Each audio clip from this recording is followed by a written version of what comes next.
Welcome. What a glorious day it is here in Sports 1440. The Jason Gregor Show, presented by PlayAlberta.ca, Alberta's only regulated online gambling website, which is 100% locally owned, operated. All the revenue stays right here in the lovely province of Alberta. Why is it a big day? Because big screen TV in studio. And it is just in time for, you know what? Evidently, I had to get Cons and Declan.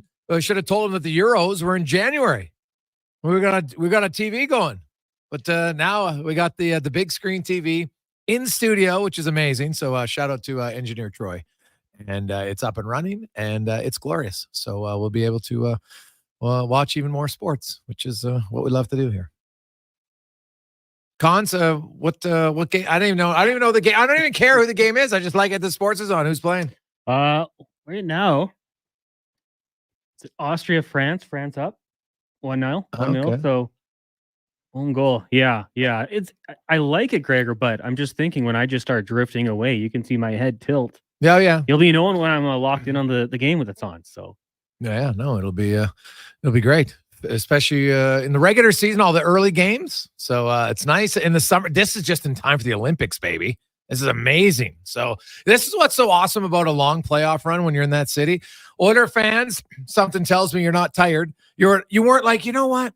I think the Oilers could lose on Saturday. I'm ready for summer. I don't think any self-respecting hockey fan said that. Now you're just like, you know what? There's a few games left. I can handle it. Tuesday, Friday, Monday. So only one more week, max. Win or lose, it's the end of next Monday. We know that. So will it be extended tomorrow night? That'll be the question. So obviously we'll talk lots about that today on the program. When you think of memorable games that you've attended in your career as an Oiler fan or watched, I would think that Saturday night's game is going to go down in the memory banks as one of the more memorable games for Oiler fans. And really, you know what? That's what sports is about. When you think back to your playing career in athletics, in whatever sport you had, there are certain moments, certain games. You'll remember tournaments, not necessarily that you won the game, but that you got to go to it, right? And those are the memories. And so a playoff run, obviously you'd love it to have a Stanley Cup. That's a goal for every fan base, for every team out of the 16 when the playoffs begins. But obviously only one gets to actually win the cup. And when you go on long runs, you know, I talked to a few. I was actually on Seattle radio, and they were talking about the fact that, you know, they went to back-to-back 7 games series last year in the playoffs, and it was like unreal for their fans. They're like, "Wow, we got to game 7s twice." You know, you won a round. It's second year in the league. Fans are pretty excited. Now you have a fan base here, obviously, that's been around much longer, but. You know, this is I shouldn't say only, 8 trips to the NHL playoffs, to the Stanley Cup final since 1980, 8 out of 44. That's actually pretty high. If you look at it, since 1980, how many other teams have made 8 trips to the Stanley Cup final? How about none? Right? It's difficult. It's difficult to get there. Obviously, I know you had lots of those in one decade, so I get it. Oiler fans feel like, yeah, dude, it's only been 2 since 91. Valid point. So it hasn't necessarily been spread out evenly, but it's hard to do. And the Edmonton Oilers are there. And regardless of what happens the rest of the way, Saturday night gave Oiler fans one of their greatest memories ever. The building was off the charts loud right from the get-go. It extended through the game. Obviously, they get up. They score a shorthanded goal first, which just adds to the excitement in the building. And it's 2-0, 2-1-3. And then Stuart Skinner makes a huge save on the 2-on-1. They make it 3-1. Everybody goes to first intermission. You're feeling good. And then McDavid scores early in the second. Because, you know, 3-1. Well, geez, if Florida scores next, it's tension. All of a sudden, they 4-1. Then Darnell Nurse comes in. Another goal off the rush. Beats Bobrovsky clean. Place is going bananas. And then they chase Bobrovsky. Another increased level after the power play goal. They're like, okay, that's enough. We've seen enough. Right, but the Oilers aren't done in the third. Holloway, McLeod, and it's 8-1. There's 7 different goal scorers, 15 players with a point. And the Oilers jetted off to Florida yesterday. And there's a lot more players with some confidence offensively, feeling good about themselves.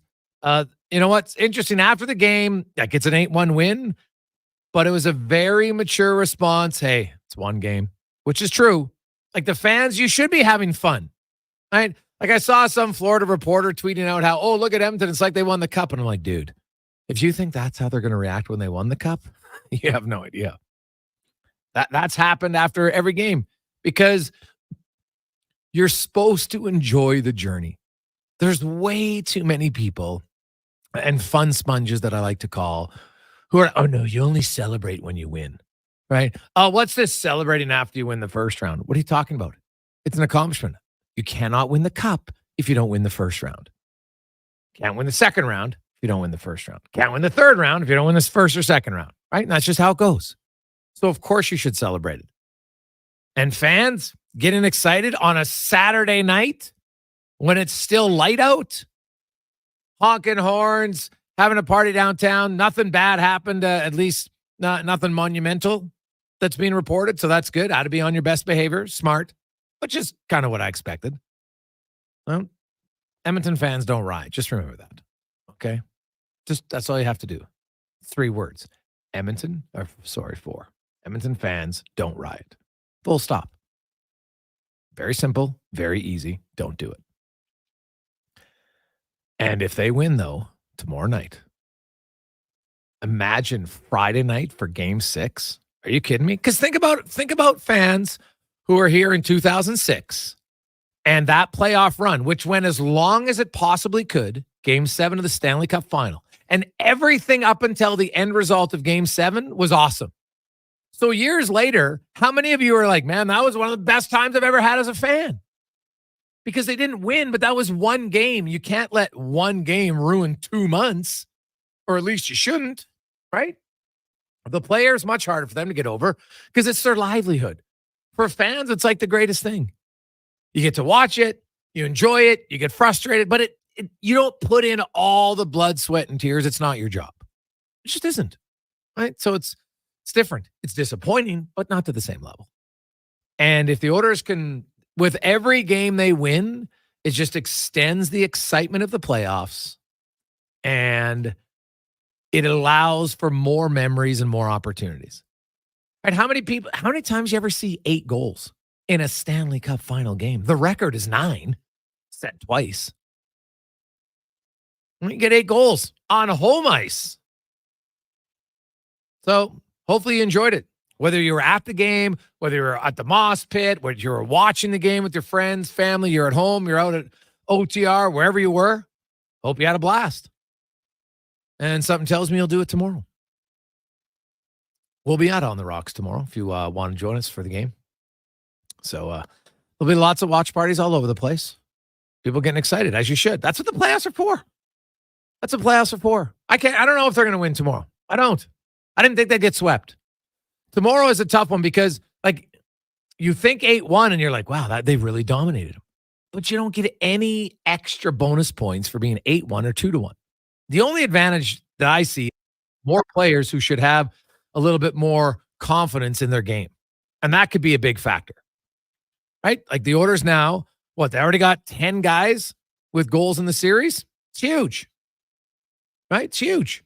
So, and guess what? Out of those 10 players, Hyman and Draisaitl don't have a goal. That's a good problem.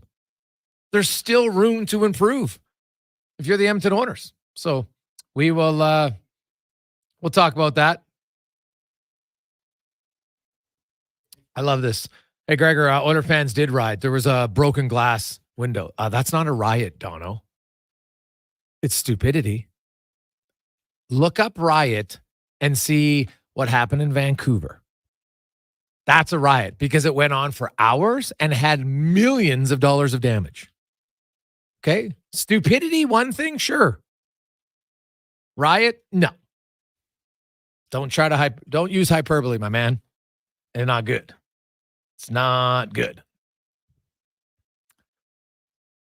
Also, this past weekend, the Elks, competitive game again, Connor Halley, but They started great. Well, their offense started great. Like each team scored on the first drive. You're thinking, oh, this is going to be an old-fashioned shootout. Then both defenses kind of clamped down, right? Because it was 7-7 in the first 7-8 minutes of the game.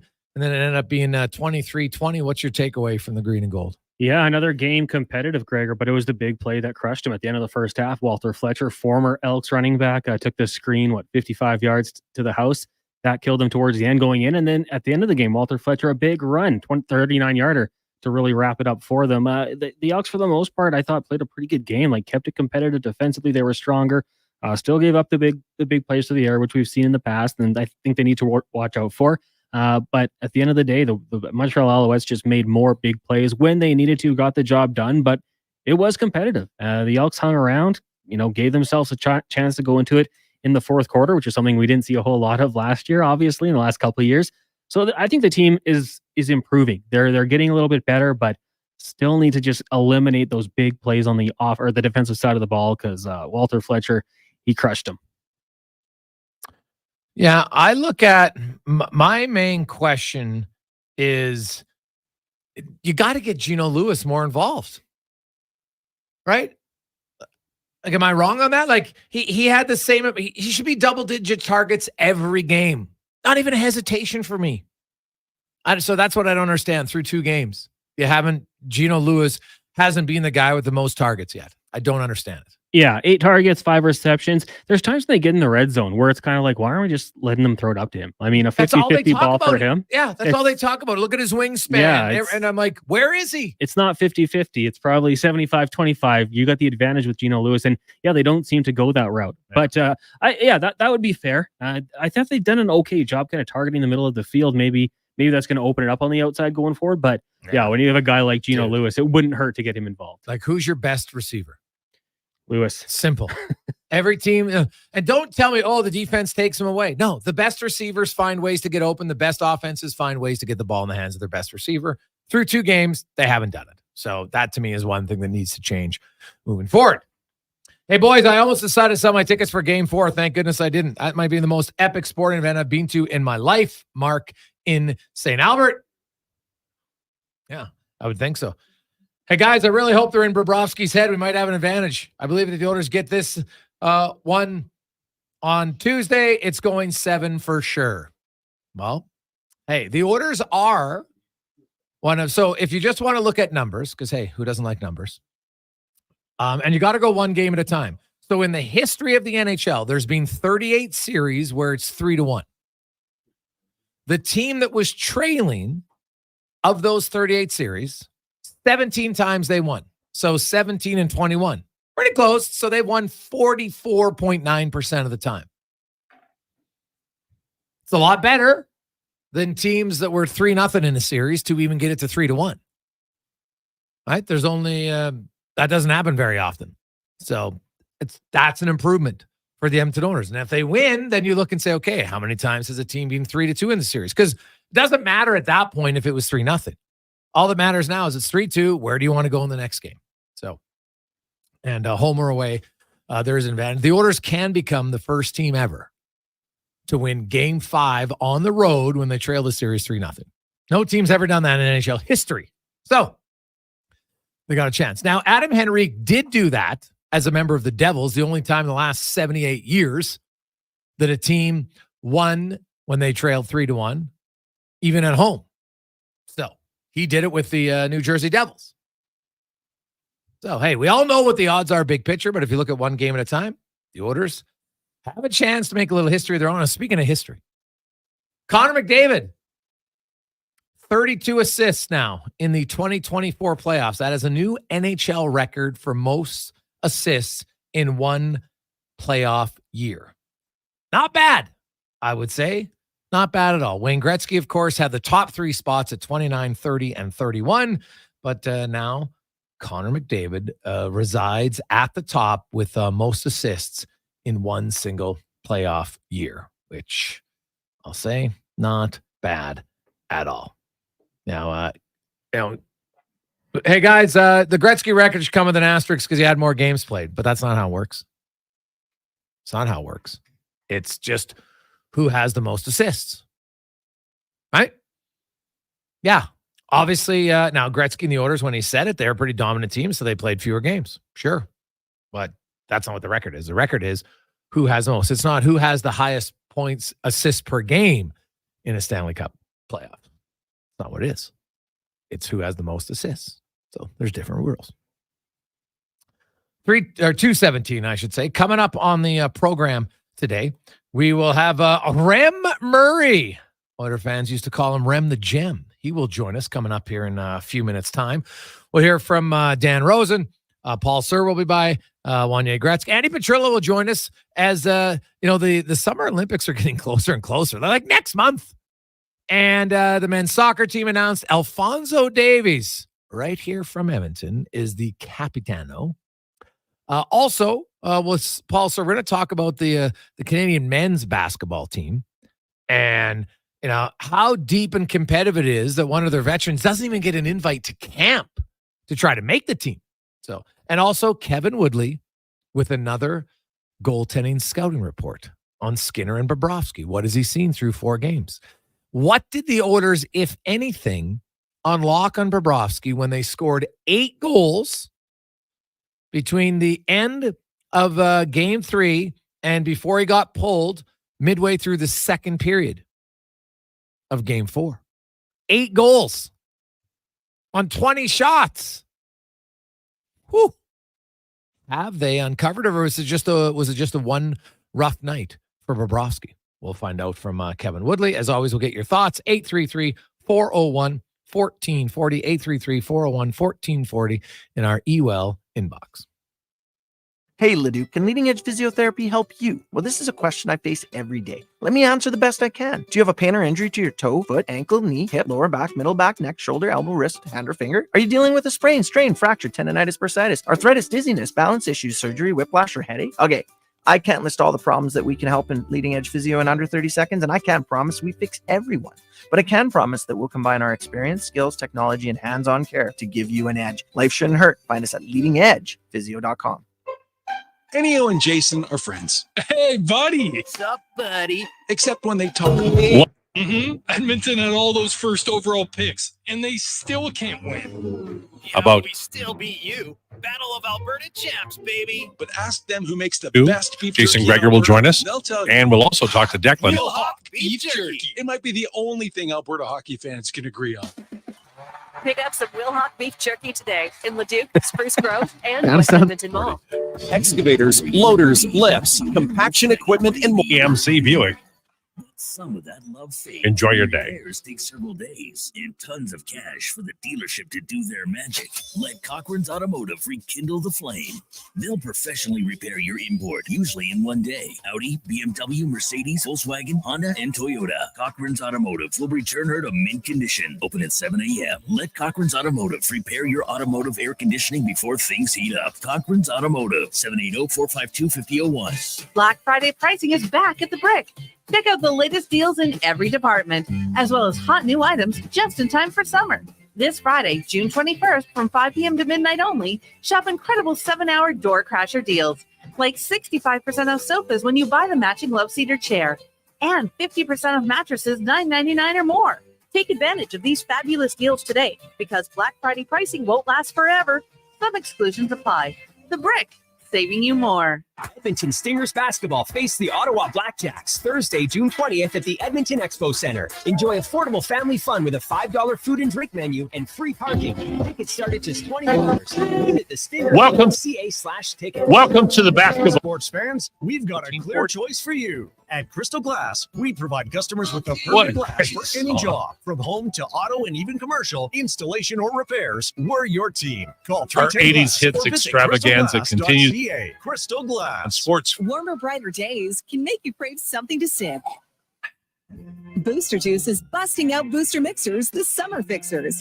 Cold, tasty sippers in 5 vibrant varieties. The Mango Teaser, Berry Teaser, Almighty Acai, Game Set Matcha, and Oranges and Cream. Try all 5 and brighten your day a sip at a time. And try the Cookies and Cream Booster Ball, the yummy little bundle of almond butter, maple syrup, coconut, and gluten-free cookies. Visit a Booster Juice near you today or download the Booster Rewards app. Debt. Most of us have it, but it's the last thing we want to talk about. When we're struggling, we need someone to talk to. We want to be heard without judgment. My name is Parveen Middleton, and I'm a licensed insolvency trustee at BDO here in Edmonton. I talk with people about debt every day. I can help you find the solution to fit your situation. Talking about it is the first step to relief. Call 1-833-BDO-TALK or visit bdodebt.ca to learn more. I'm Rick Showers from Noble RV, and we're having a moving sale at our Spruce Grove store. Now, our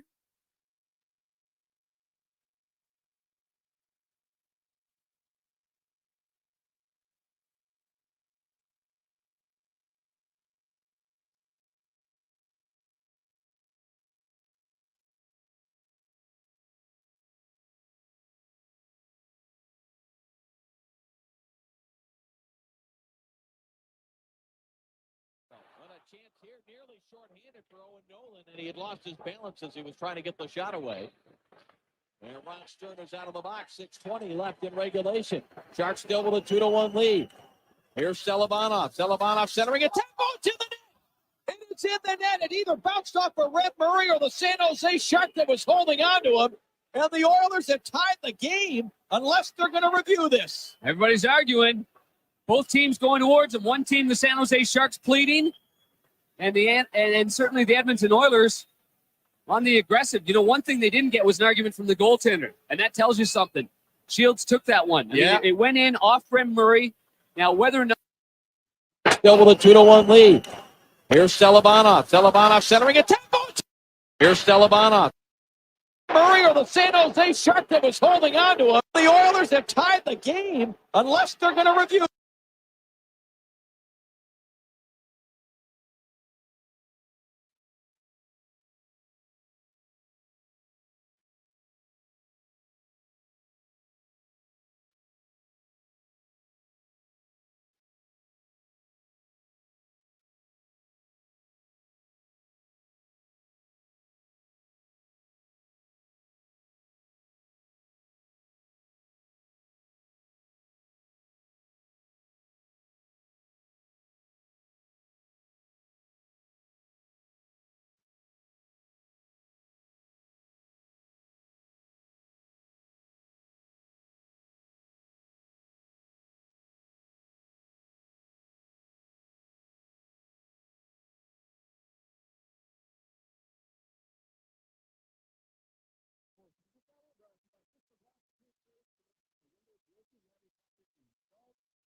.223. Welcome back. Monday afternoon. Jason Gregor, Connor Halley with you on Sports 1440, Oilers Nation, YouTube, and Facebook. Hope you're having an awesome day as you get set for Game 5. Cup final tomorrow night. The Oilers and the Florida Panthers. One lineup change maybe would be Evander Kane. Chris Knobloch saying he thinks he can return in the playoffs, which means it's either going to be Game 5, 6, or 7. So we'll see when. Is it tomorrow night? I don't know, but I'll just say this. If it is, I take Kane and I put him in the lineup over Derek Ryan. I can play McLeod at center, and I know a lot of people are like, Gregor, you can't play McLeod at center. I'm like, why? He scored last game playing center. All right. On a line with Fogle and Holloway. He can play center. I wouldn't worry too much about it. Let's get to the oil report brought to you by Volvo Cars Edmonton.com, Canada's #1 Volvo dealership right here in Edmonton. 13-time Excellence Award winner. If you're looking for great deals, you can get up to $6,000 savings on vehicles or 0% financing on a lease on XC60s right now at Volvo Cars Edmonton.com. And we are joined by a former member of the Edmonton Oilers, spent a decade in the National Hockey League, started his career with the Oilers, and then finished his career with the Oilers in 2005, 2006. Knows a thing or two about coming back from a 3-1 deficit in the Stanley Cup Final. Rem Murray joins us. Rem, welcome back to the show, my man. Long time no talk. How you doing? Yeah, doing great. Great to be on with you. Well, it's it's funny. We talk about all the additions the Oilers made that year, and one of the very subtle ones was signing Rem Murray, who had been playing with the Houston Aeros in the American League. Take me through kind of that conversation and when you knew you were coming to Edmonton late that year. Yeah, well, I wasn't sure. I was off for a whole year. It was during the lockout. It was, I came back from a neck condition. Didn't think I was ever going to play again, and decided to go to Detroit's training camp that year in 2005. Didn't work out. Went to Houston to play. Just was happy to play again. And then this year went on. There was talk that, Scott Housen was the GM at the time, was coming down, and that maybe a possibility. So it was late in the season. I think I ended up coming back to Edmonton in March of that year, and then working out great. Oh yeah. So you come into Edmonton, and you guys upset Detroit in that first round, and then you really kind of took over the next two rounds against San Jose and Anaheim, and then everybody knows what happened in the Cup final. But it was a great run, Rem. And you look at just that one game at a time mentality, right? And how important is it to not just say it, but to truly believe it at the time, right? Like, is it easy to focus in on the one game and not look at the big picture when you're in it? Yeah, I mean, it was that year. It was for us. I mean, even if it was, I was talking to somebody previously. The first game against Detroit, it was the President's Trophy winners, and we got into game 88, 8 seed, and we lost that first game in overtime. It was, a tight game, and overtime goal went off my skate and Pronger's skate, and the mood in the room was fantastic. It was like, that's no problem, fellas. We're going to come back and win this series, and that was the belief. And it was just one game at a time. And you talked about, even the San Jose series, we're down 2-0. Game 3 was in triple overtime. We lose that, we're in tough shape, but we win the next 4. And Anaheim was 5 games. But, and then the Stanley Cup Finals, we get down 3-1, and game 5 goes to overtime. And Susanne, who scored every game that year, scores in overtime. And we came back to Edmonton, and just, it was probably our best game of the year, or the playoff that year, 4-0. And, we're going to game 7, and, anything happens, obviously there. They get a couple lucky bounces on their first 2 goals, and that was it. But the belief was there the whole time, and it was we were down 3-1. It was that one game at a time mentality. We went, it's a 1-game series at that point. That's just important. We'll be looking ahead for sure. Rem, you'd played in the playoffs. You came in kind of the you think about when you started your career in Edmonton, when you left your career in Edmonton, it was always in the playoffs. So your first year, you came and joined the Oilers after a year in the minor leagues in Cape Breton, and that was the year you guys beat Dallas in round 1. And you had the epic comeback in game 3. You're down 3-0. Some had left the building. They come back for overtime, and Bucky scores. And the next year, you beat Colorado in the first round, and then of course, you finish with the Oilers. But that game 6, you talked about the best game you played as a team in the playoffs that year. What do you remember just about the crowd? I still believe that's the loudest I've ever heard that building. What do you remember about the crowd and just the moment, that whole game as a player on the ice? Yeah, it's just, you talk about that belief. I mean, we believe, especially after that game 5 win, we believe we're going back to Carolina for game 7. And, that city, we were at games 3 and 4, and, the crowds are still crazy, but, Northlands, or Rexall Place, as it was called then, it was just a smaller building, so it just echoed in there. I remember not even being able to hear the anthem at times. It was so loud. So, I've never heard a louder building. People talk about different buildings around the league. I don't think anything compares or can hold water to what Edmonton's like. It was just insane. And after, and a lot of people in town and family and stuff, and they, that's the greatest. They still talk about it to this day. So that was 18 years ago, even though it doesn't feel like it. But there's nothing like playoffs in a city like Edmonton. Rem Murray joins us. I know you're back here in Edmonton for the 2 games, and you see like the game 4 for Edmonton was kind of reminiscent about your game 6, just a real utter dominant performance. Now they got a long ways to go here. What did you take away from that game that you feel Edmonton can carry over in their favor for game 5? Well, you just got contributions from everybody. It's obviously everybody's trying to bear down McDavid and Draisaitl and the big guns, which there's plenty of them. But, you get that secondary scoring. It's a huge turning point where Florida gets 2 posts, and, Yanmark scores shorthanded from Brown. And then, you get a goal from Henrique, and it lifts everybody when everybody's contributing like that, and everybody gains confidence. So, I mean, if they can continue that, I mean, they're going to be tough to stop. But like you said, it's, it's a one-game mentality. If they can repeat that, Florida's obviously going to be tough back home. I mean, this will be the toughest game. It's just game 5. If they can get through that, then, obviously the chances increase and pressure turns towards Florida big time. Rem, you went and played after the Oilers. You played another 4 years in Europe before you retired. How much hockey do you watch now? Is it far enough removed that you can just be a fan? Are you intently watching it? What do you do when the playoffs come around? I mean, playoffs, I'm always watching them, and certainly try to stay up late for the Edmonton games, especially because, I'd still love to see a cup come to Edmonton again, just because the city deserves it. It's waited so long for it. But, I've been watching a lot of the Edmonton games, but, obviously the first round's great. All the series are so good. But I follow it through and even during the year, my boys are the ones that wanted to come out because they're kids, babies, basically, when they're here in Edmonton. So it's like game 6 against Dallas. Like, why don't we go out for the finals? I never even thought about it, but, I thought it'd be a great experience, and really glad we did it. How old? And try to watch as much again. How old are your boys now? They're 18 and 20. Oh my goodness, that's ideal age then to experience the games here in Edmonton. Just not only the game itself. They had the time of their lives. Even my daughter, I had 2 daughters as well. They're not big hockey fans, but they got totally immersed into the atmosphere and loved it. They were just going to go to the first game, and they had so much fun. We had to get them tickets for the second game. So the whole family was totally into it. And, we're hanging out outside after the game 4. It was just insane. Oh, it was a fun experience for the whole family. Yeah, it's funny you say that, because I was talking earlier about, obviously it's still a big road for Edmonton, but that game last night's one of those, on Saturday night, that's just an experience a lot of hockey fans will remember. And, in some cases, it makes people become a fan for life because of the enjoyment they had in that moment. Yeah, I mean, if you experience like the game like that, I mean, how can you not love the game? But I told my daughters, maybe you should never go to another game again, because you'll never experience an atmosphere like that again. But they were so happy that we were able to take part of it.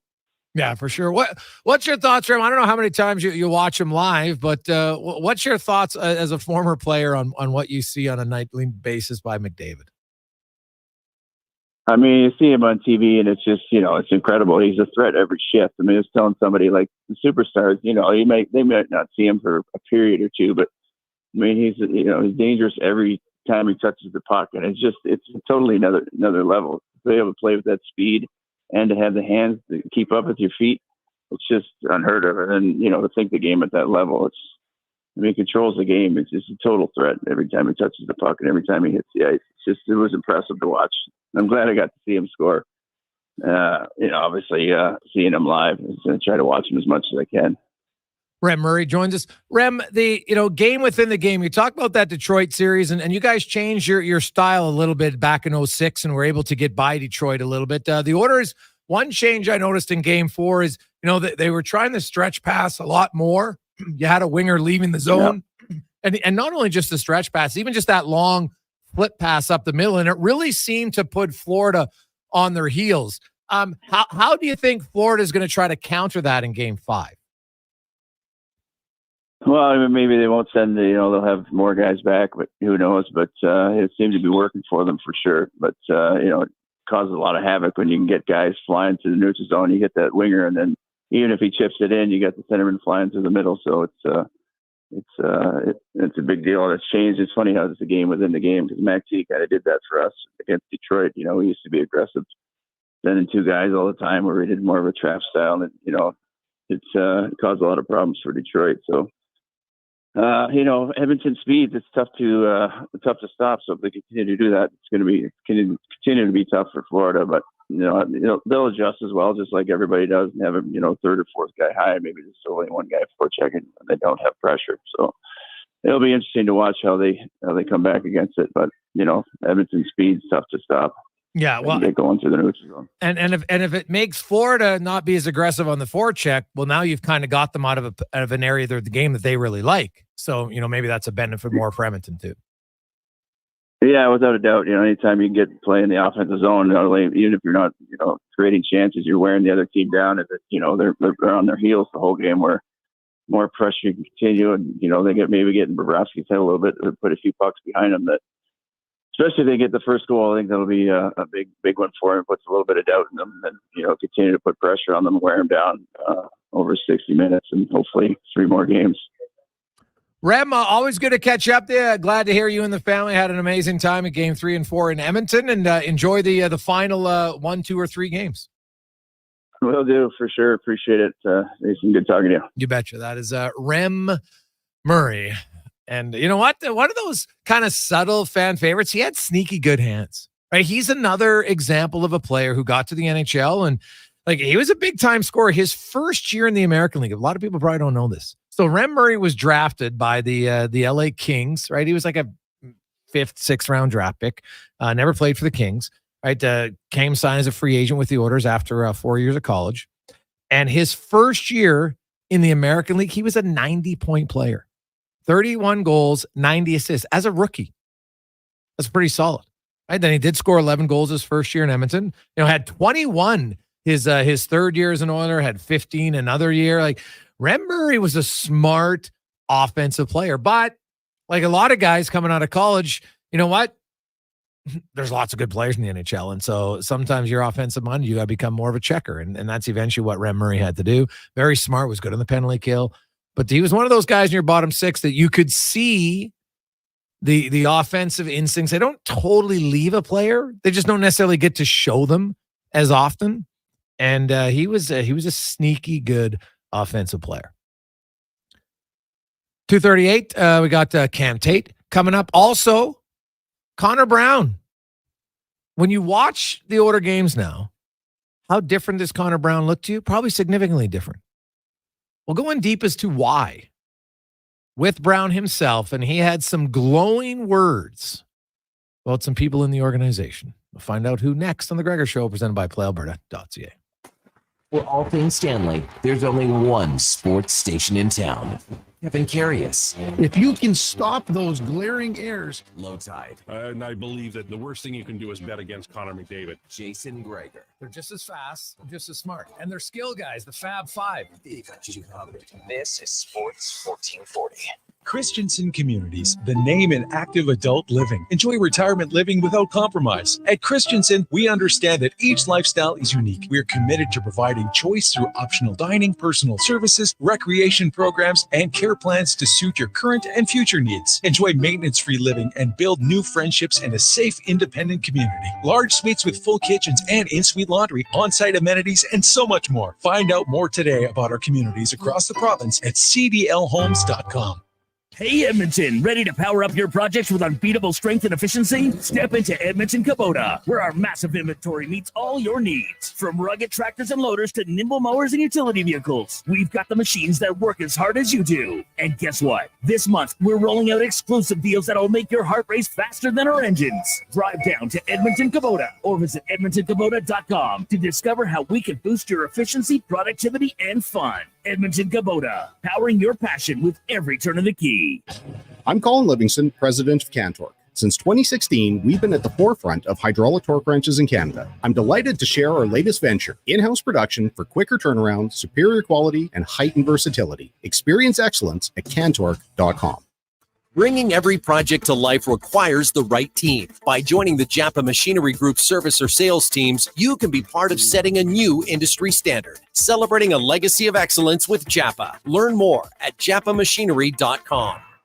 Gather around the radio, kiddies, for the best time of day. It's Oodle Noodle time. Listen in this week as your noodle hero battles the barbarous Bobby Burger. Now sing along. You know the word. Oodle Noodle time. Oodle Noodle time. You know what time it is now. Get up and give me your best Oodle Noodle dance. Your best time of day is Oodle Noodle time. Hey, Kevin, what are you doing in here? Well, last month you were giving shit away, so I just thought I would see if you were still giving shit away in June. Stop swearing. And yes, we are still giving shit away in June at St. Albert Dodge. Take our 2024 Durango, was $64,500 and now just $52,900. Need a new Ram 1500 4x4 crew cab? We've got it. Originally $63,700, now just $44,900. See, you're still giving away. Kevin, stop swearing. Head up the trail and see how easy it is to do business at St. Albert Dodge. Hi, it's Jason Gregor. We're looking for an experienced salesperson to join us as we continue to grow the Sports 1440 brand across the province. Of course, you'll sell Mornings with Carius, Low Tide Show, The Frenzy, as well as my show. No radio sales experience is needed, but you need some sales experience. You have to love sports, and you must be a hunter and driven. The base salary plus commissions for this great opportunity, and trust me, you'll have loads of fun working with us. Email your resume to gregor@sports1440.ca. Thank you there, Jason. How you doing? How you doing? The Edmonton.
.243. Welcome back, Jason Gregor. Connor Halley with you on a busy Monday afternoon. Even Mondays don't feel bad. Right now, the Stanley Cup playoffs, the city is buzzing everywhere you go. People are amped up. Man, you can't go anywhere without someone talking about the Stanley Cup playoffs right now. It's rather exciting. Doesn't matter. I was at my son, they had their districts for track and field today for elementary schools, and tons of kids. It's man, I love track and field as a kid, so I enjoy watching it. And man, everywhere he went, that's all everybody was talking about, like obviously outside of the events and what was happening on the track. But there's a lot of excitement going on right now, as there should be. Why not? Dare to dream. The big question is, are they going to win? I don't know. What do you think? Can they win tomorrow? They can. Florida, I think, is going to play better. No question. But the Oilers are a confident group right now. They didn't just squeak out a victory. They dominated the Florida Panthers in that game. And they finished some chances. They had 7 different goal scorers, 15 different players with points. Be a lot of guys skating into Florida, feeling a little bit better about their game. And that could be a huge boost for the Edmonton Oilers. Now let's get to the 2-minute warning brought to you by Legacy Heating and Cooling. Home to no payments, no interest for 1 year on your AC unit, baby. Hey, stay cool. And they want to wish Nugent Hopkins and Hyman best of luck in Game 5 from Legacy Heating. CA, Cam Tait, of course, a longtime journalist in the city. Cam has cerebral palsy, is in a wheelchair, and has covered sports for a long, long time. Has always wanted to be on radio, but just due to his condition was never possible until now, due to the wonders of technology. Here is Cam Tait's words through VoiceBox. Thank you there, Jason. How you doing? The Edmonton Oilers? They're doing pretty darn good. I like the air traffic control world. So yesterday, Sunday, Father's Day, I tracked both the Edmonton Oilers charter AC jets on their merry way to Fort Lauderdale and the Florida Panthers on a Delta aircraft. 44 minutes, right? There you have it. 44 minutes. That's how many minutes the Edmonton Oilers arrived before. Keyword, before. The Florida Panthers, interesting. Ever since the third period of Game 3, the Oilers have found their game. They got it going on now, man. I thought the Oilers looked, and I don't know what the right word is here, overwhelmed, perhaps, for the first 8 periods of the Stanley Cup Final. And that isn't a criticism. Far from it. The Stanley Cup Finals is a whole different animal than any other playoff series. And if you ain't never been there before, being overwhelmed is understandable. Darn tootin'! The Panthers, they were there. Just last year, you could say the Oilers found their stride in Game 3, which spilled over into Game 4 and turned into torrential floods. Oilers winning 8-1 with Stanley's mug in the house. The big rigs, Evan Bouchard, Connor McDavid, Leon Draisaitl, Zach Hyman, and Ryan Nugent-Hopkins. They've just been idling in the parking lot, haven't they? Until Saturday night when they pulled out onto the highway. They're rolling now, baby. Absolutely. Right into Game 5. And with all due respect to Panther coach Paul Maurice, who has been a treat to be around, I think momentum is a huge part of the NHL playoffs. Maurice said after Game 4, he doesn't believe in momentum, and that's okay. But in an Edmonton Oilers season where the team has thrived on coming back with their backs against the wall, the Stanley Cup Finals are playing snugly, landing like a butterfly into their wheelhouse. The script couldn't be penned any better. Sorry there, Coach Maurice. The Edmonton Oilers have the momentum going into Game 5 Tuesday night by about, say, 44 minutes. 2-minute warning with Cam Tait. Monday, Friday, Jason Gregor Show. Sports 1440. We'll see. The Oilers are hoping that the momentum carries over. The Panthers obviously will want to stop it in its tracks. And we'll see. You'd thought after Game 1 when the Oilers played well and lost that there'd be momentum, and we did not see it in Game 2. Right? And then they bounced back. Played better in Game 3, obviously better in Game 4. Right now the problem that the Oilers have is they don't have any room for error. They can't play well and lose. They just don't have that luxury anymore. Right? The Panthers do. But the Oilers obviously will want another solid performance tomorrow night. The excitement, the nervousness amongst Oiler fans will be a little bit more than Game 4. Right? And I understand, you don't want to just waste what happened in Game 4. But like I said, what if, it's a big what if, but what if Reinhart doesn't hit the goalpost on that power play early on, and then the Oilers score right afterwards? Right? Like the Kachuk crossbar, if you look at it, it was like at the top of the crossbar, really wasn't that close to a goal. Reinhart, though, was in a much better spot and just missed it. And, if he buries it, who knows what happens? But he didn't, and then the Oilers took advantage. Now, maybe they would have won anyway, because it feels like that was a game where there was no chance they were going to lose based on how they played. And you know what? Obviously, the start is key in every game. But I just think if the Oilers can get a first period goal and just maybe start, you saw the clip that Zach Hyman had, just say, plant the seeds, right? You want to plant more seeds of doubt in a team. Just make them think, geez, because like Edmonton, obviously they want to go back to Edmonton. Of course, they want to keep playing. But theirs is a different mind, whereas Florida just like, God, we don't want, Florida, I think, is going to come out and might have their best first period of the series. Because they don't want to go back. We just had Rem Murray on. He said, after we won Game 5, we knew we were coming back to Carolina. It was a no-brainer. And they showed it in Game 6. Then, unfortunately, couldn't get it done in Game 7. It's hard. It's going to be hard to win 4 in a row. There's no question. But right now, all the Oilers have to do is win 2 in a row. Just win tomorrow. And then you get a few more days to rest and heal. We got a lot of texts coming in, 833-401-1440. Gregor, do you think Kane plays? I don't know. We'll find out. Knobloch brought it up. And like I've said, if it's me, Kane or Derek Ryan, I don't think it's much of a conversation on who's going to give you more, right? They're not using Derek Ryan very much, right? If you look at his in the faceoff circle in this series, it's, he's won 5 out of 12. On the penalty kill, where he's taken 6, he's 1-5. So I don't know if it's that massive when people say, but you need him for the faceoff, do you? He's won 1 out of 6 on the penalty kill in the series, in the 2 games he's played. I don't think it's like, I'm not going to keep a guy just for that one element, especially when he's not winning at it. So and I know people, McLeod's better at wing. Sure. McLeod's played center more. I think Ryan McLeod was struggling regardless of where he's playing. And yes, he scored now 2 games in a row, so his confidence will be infinitely higher. And by the way, his goal on Saturday night was when he was playing center with Fogle and Holloway. So I would still take McLeod and Kane as a pair over McLeod and Ryan. And that's how I would look at it. I think Evander Kane can bring you more. Now, I might not switch Warren Fogle out of the top to start. I would just put Kane with Perry and McLeod. Right? He might only have 10 minutes in him. We'll see. They'll know where he's at. Right? He'll have basically a week off. So we'll find out. Can it be enough? And Kane has more ability. He can shoot from distance. He has a harder shot. He's more physical. He's faster skater than Ryan. 5-on-5, it's not close. Who's more productive player? It's not. So that's why I would put in Kane if he is ready to go. Now, Connor Brown. Many of you watching Connor Brown are probably like, what is going on with Connor Brown? Right? Is it just confidence? Well, it turns out it isn't. Like, confidence obviously plays a huge part of the game, but there's more to it. So Brown was talking about it, and I started asking him because I've been watching the games. I'm like, geez, like, you look quicker. So we got into that, and then he opened up a little bit about what it's been like and kind of a little bit of a glimpse behind the curtain on for a guy who came off an ACL surgery and why maybe it took a little bit longer than everyone expected as to get back to have, in his words, the pop in his stride.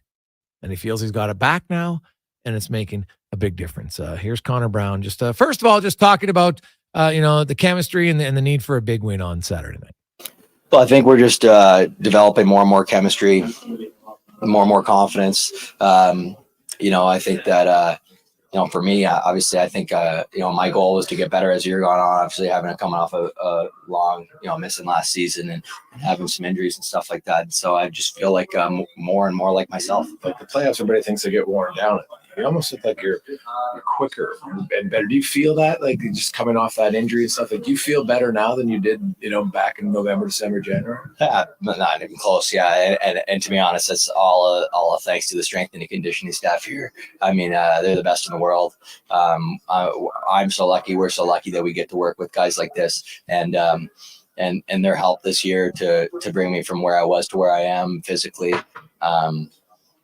Tough to put into words. You look like you're a difference maker. You as a group, you're lying, but as a unit, but even as an individual, like, do you feel that more? And that's what teams need if you want to win a cup. Yeah, 100%. I mean, I signed with the best team in the league because I believed I was a difference maker. I thought that I would come along a little quicker, but I did just in time. And I have a high sense of belief in myself that I can be a difference maker, and so it's. Obviously, it's rewarding to kind of go through such struggles and mentally, physically, and then kind of, get back to what I feel is my true self. So, I know that, of course, that's, if I, that's why I wanted to be here and why I wanted to play for the Stanley Cup. What were you doing with the strength and conditioning coach? Because it's hard during the season because you're busy, you're practicing and stuff. Like, what were the things that you worked on that allowed your strength to improve during the year? It's just consistency. I mean, with the kind of technology and the science these guys have here, without kind of giving into like things that I was dealing with, just kind of staying on top of things. Obviously I'm putting in the work, but they're helping me every step of the way. But to kind of get that pop back, I mean, I didn't really have that jump. And then as top other things, like, there's some other things that can kind of creep in when you're laboring on side. So that's kind of what was dealing with a lot during the season too, which kind of takes away from your ability to go 100% and get out of the hole. So there he is right there, Chad. I owe a lot to that man. We see with your up pressure, Matthias was talking about just up the ice pressure and penalty kill specifically, but just you're able to get to pucks a lot quicker. You see your stick and knocking it down. Like, how much of a factor was that for you, maybe not having that early on in the season, and how does it make you such a better player now? Well, it's interesting because you don't realize how much of a factor it is until you start to really feel good again. And so now looking back, it's a major factor. My ability to get out of turns fast, my first couple steps, my stops and starts, everything. And so, like I said, I mean, it's all a testament to the strength and conditioning staff here. I'm really lucky to be able to work with them. And do you feel, does it carry over into your confidence even to make more plays? Absolutely. I mean, you just create that much more time for yourself. I mean, and you can jump on pucks. Skating has always been probably my biggest asset as a player. I feel like hockey IQ and skating has been my asset. And at the beginning of the year, skating wasn't a big strength of mine, and now it's back to being it. So there you go. Connor Brown.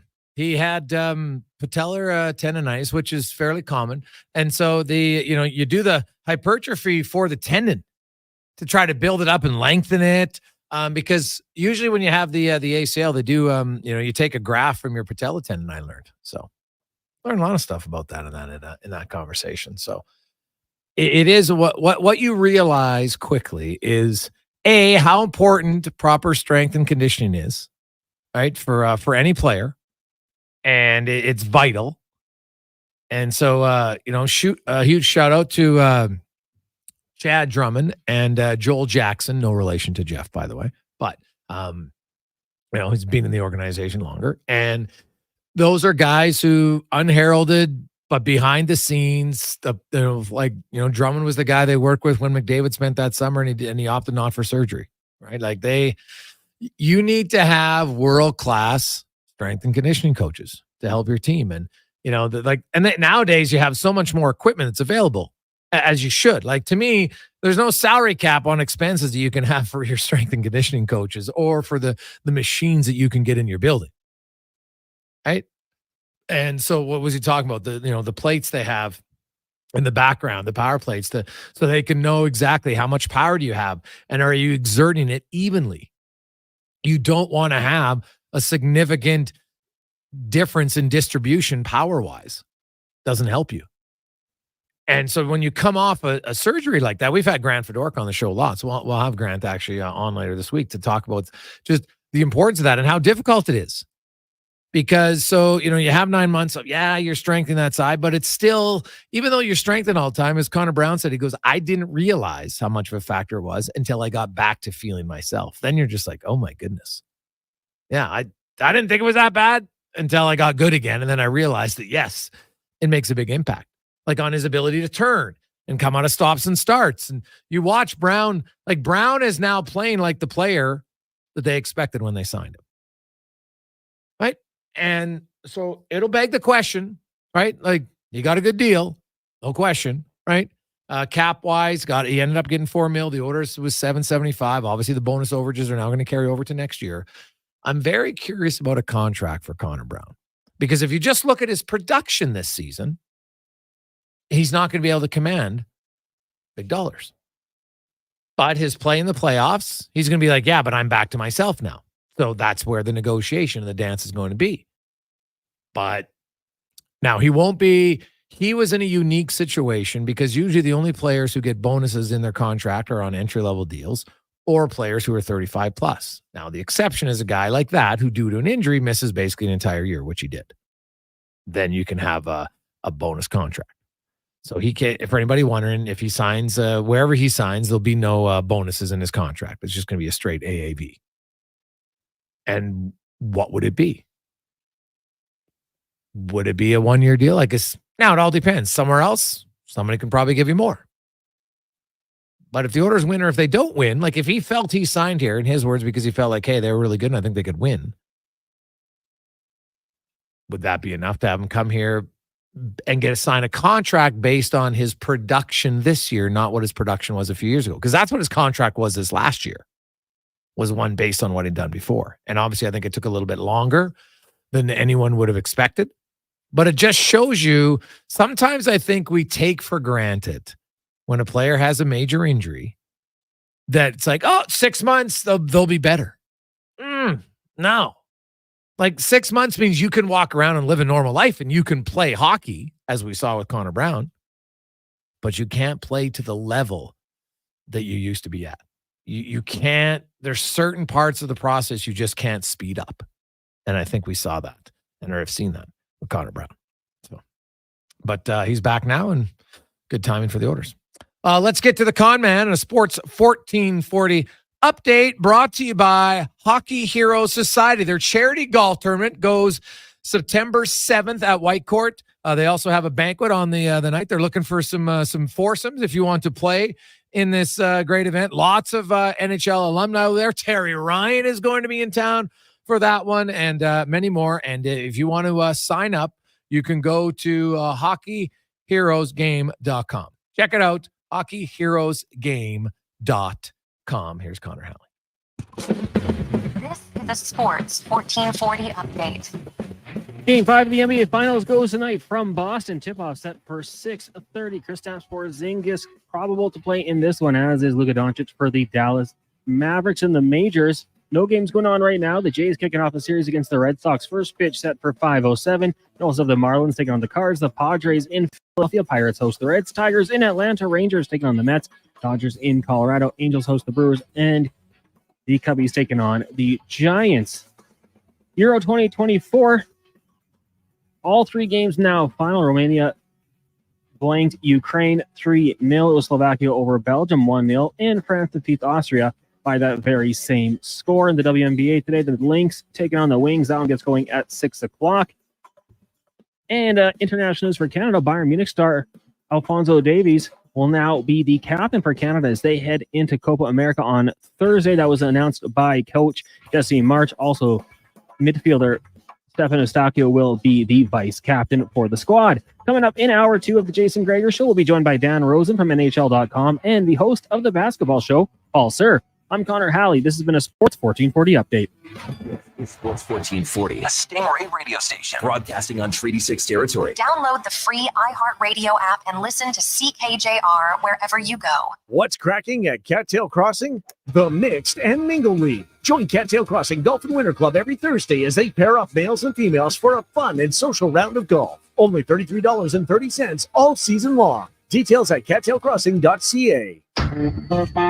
The job isn't done until the last load is hauled, and having a semi-trailer out of commission is not an option. Whether replacing or adding to your convoy, Edmonton Trailer has a huge inventory of new and used semi-trailers, trusted by the gravel, logging, oil field, fluids, and freight industries. Find a trailer right for you online or at one of their 3 locations. For sales, service, parts, rental, and finance, when you're in it for the long haul, Edmonton Trailer. Christensen Communities, the name in active adult living. Enjoy retirement living without compromise. At Christensen, we understand that each lifestyle is unique. We are committed to providing choice through optional dining, personal services, recreation programs, and care plans to suit your current and future needs. Enjoy maintenance-free living and build new friendships in a safe, independent community. Large suites with full kitchens and in-suite laundry, on-site amenities, and so much more. Find out more today about our communities across the province at cdlhomes.com. Picture a chill summer moment. Now, add a McFlurry. Nice, right? Now add the new Strawberry Cheesecake McFlurry with real strawberry pieces and cheesecake-flavored cookie dough. Super chill. Available for a limited time at participating McDonald's restaurants in Canada. Hey, sports fans, we've got a clear choice for you. At Crystal Glass, we provide customers with the perfect glass for any job. From home to auto and even commercial, installation or repairs, we're your team. Call 310-GLASS or visit crystalglass.ca. Crystal Glass. When it comes to your heavy haul trailers, don't settle for a patch job that will fall apart after a hard day's work. Bring your unit to AccuSteel Heavy Haul Trailers. They'll solve the problem once and for all, keeping you working with limited interruptions. For 25 years, their experts have been providing highway and off-road custom trailers for mining, oil and gas construction, and renewable industries. They're your industry leader in engineered heavy haul trailer frame repairs, retrofits, rebuilds, and custom trailer fabrication. Learn more at accusteel.ca. Japa Machinery Group knows that XCMG may not roll off the tongue, but Japa's team will help keep your construction jobs rolling on time and on budget with heavy equipment sales and rentals. Visit japamachinery.com to find out more. Warmer, brighter days can make you crave something to sip. Booster Juice is busting out booster mixers, the summer fixers. Cold, tasty sippers in 5 vibrant varieties. The Mango Teaser, Berry Teaser, Almighty Acai, Game Set Matcha, and Oranges and Cream. Try all 5 and brighten your day a sip at a time. And try the Cookies and Cream Booster Ball, the yummy little bundle of almond butter, maple syrup, coconut, and gluten-free cookies. Visit a Booster Juice near you today or download the Booster Rewards app. CW Eves Troughing is busy. That's why they're looking for experienced troughers to run one of their trucks. To get paid top rates, contact CW Eves Troughing at 780-435-1492 or email info@cweves.com.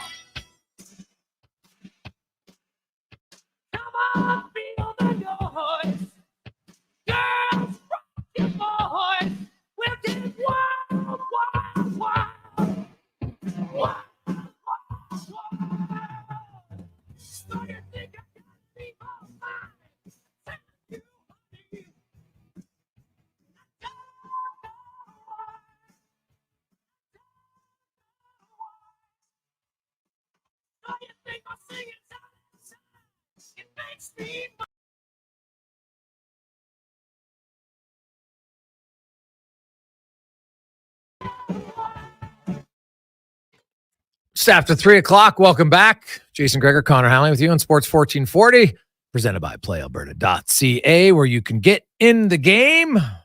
Oilers and the Panthers. Remember, up until the playoff ends, use the promo code Gregor50, Gregor50, and you can get a free $50 play with a minimum $5 deposit at PlayAlberta.ca. And the Oilers into Florida. A little bit of an underdog, PlayAlberta.ca. So if you believe, there's a place to do it. It's just coming down.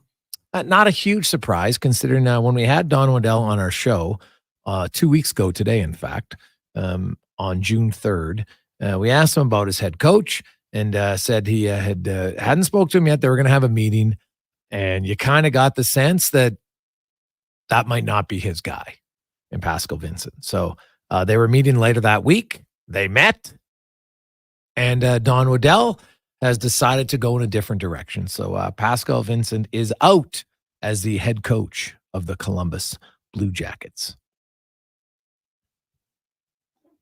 And not a huge surprise, I don't think, based on what Don told us a few weeks ago right here on the show. So now he's got to be looking for a coach. And I would think he'll definitely want to get his coach in place before free agency, before the draft. And I would think you probably see that announcement. Now, they definitely don't like announcements like that on game days in the Stanley Cup Finals, so it wouldn't be tomorrow.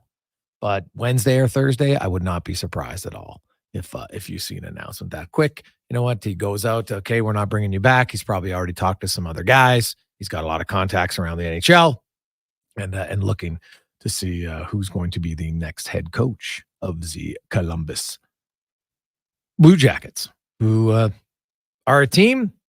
Safe to say that hey, there's some room for improvement there, no question. We got a lot of texts to get to because we got a lot of guests coming up for the next 4 or 5 segments.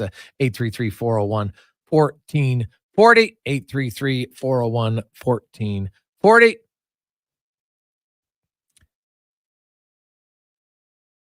Hey, Jason, would the Oilers and Brown be interested in signing for league minimum after a tough season, Cozy? Well, I can tell you the Oilers would. But Connor Brown, probably not.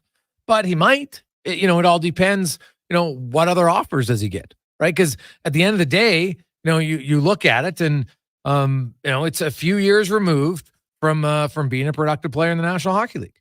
Now, after listening to that interview, I understand why. But if you're a team that's looking to sign, you say, okay, you scored 10 goals in 21-22. You had none last year. Of course, you didn't play. And then you had 4 in 71 games this year. Now, we understand injuries and we understand all of that. But, hey, you know what? Teams usually have to pay the guy big money when they come off of a great year and they're a free agent. That's just how it works. And then when it's your time to be a free agent, and if you're not coming off a big year, rarely are you getting, the huge guaranteed money. It's just how it goes, man. It's the business. So I'd be curious to see what he would get on the open market from other teams. Right now, the orders, Jeff Jackson, because I'm not expecting Ken Holland to be with the orders past the end of his contract, which ends on June 30th. And I think you'll have an official announcement once the Stanley Cup's over. And now I don't know 100% if there'd be a role as a consultant. I haven't heard much on that, to be honest. And when I've asked it, which kind of leads me to believe maybe not. So we'll see. But Jeff Jackson, in the meantime, they got their capologist, Bill Scott, assistant GM, and they got a few other guys who can, be working with agents to figure stuff out. It's not going to be talked about because they want the whole focus to be right now in the Stanley Cup final, right? You're not going to announce a contract extension at this point. It doesn't make any sense. So, but yes, the Oilers would be interested. I'm not sure that Brown might be, but he might have no choice. We'll see.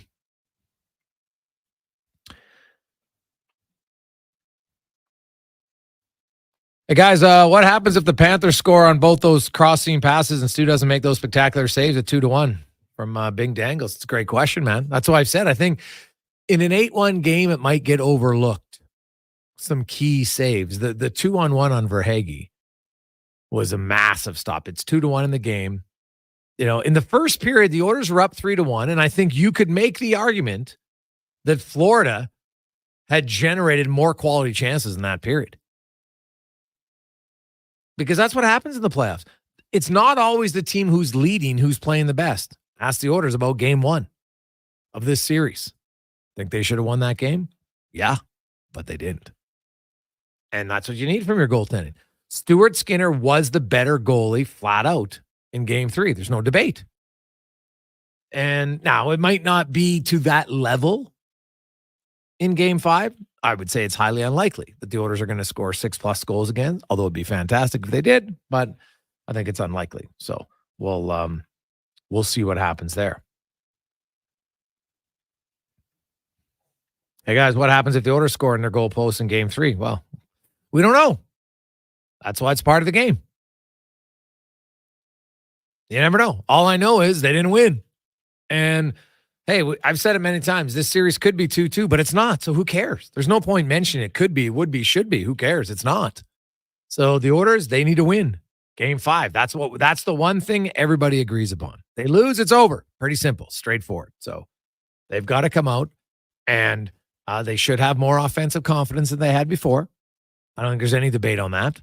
And the great news about it is it's spread all across their lineup. Like 7 different guys scored a goal and 15 had assists. There'll be lots of guys walking in feeling good about themselves. But and we'll get to Matthias Yanmark right here, because Matthias Yanmark was asked after the game if, does the way they won give them an advantage heading into game 5? It's nice for sure. We'll take it. We're going to have to play a really good game in Florida to have a chance there, and that's what we're looking to do. There's, we always talk about chemistry amongst offensive guys. It just seems you and Connor on the penalty kill, and it's obviously fed out a 5-on-5. But can you just talk about your chemistry on the PK? You seem to read off each other very well, and obviously it's led to a few big goals in the playoffs. Yeah, I think the biggest thing for me with our chemistry comes from the up ice pressure. He's doing a really good job as the F1.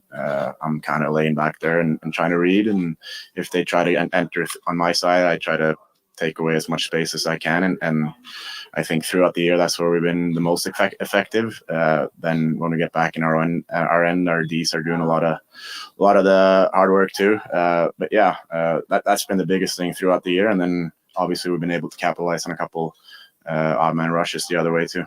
You had 7 different goal scorers tonight. 15 guys get points. Confidence, such a huge thing. How big is that? To carry over.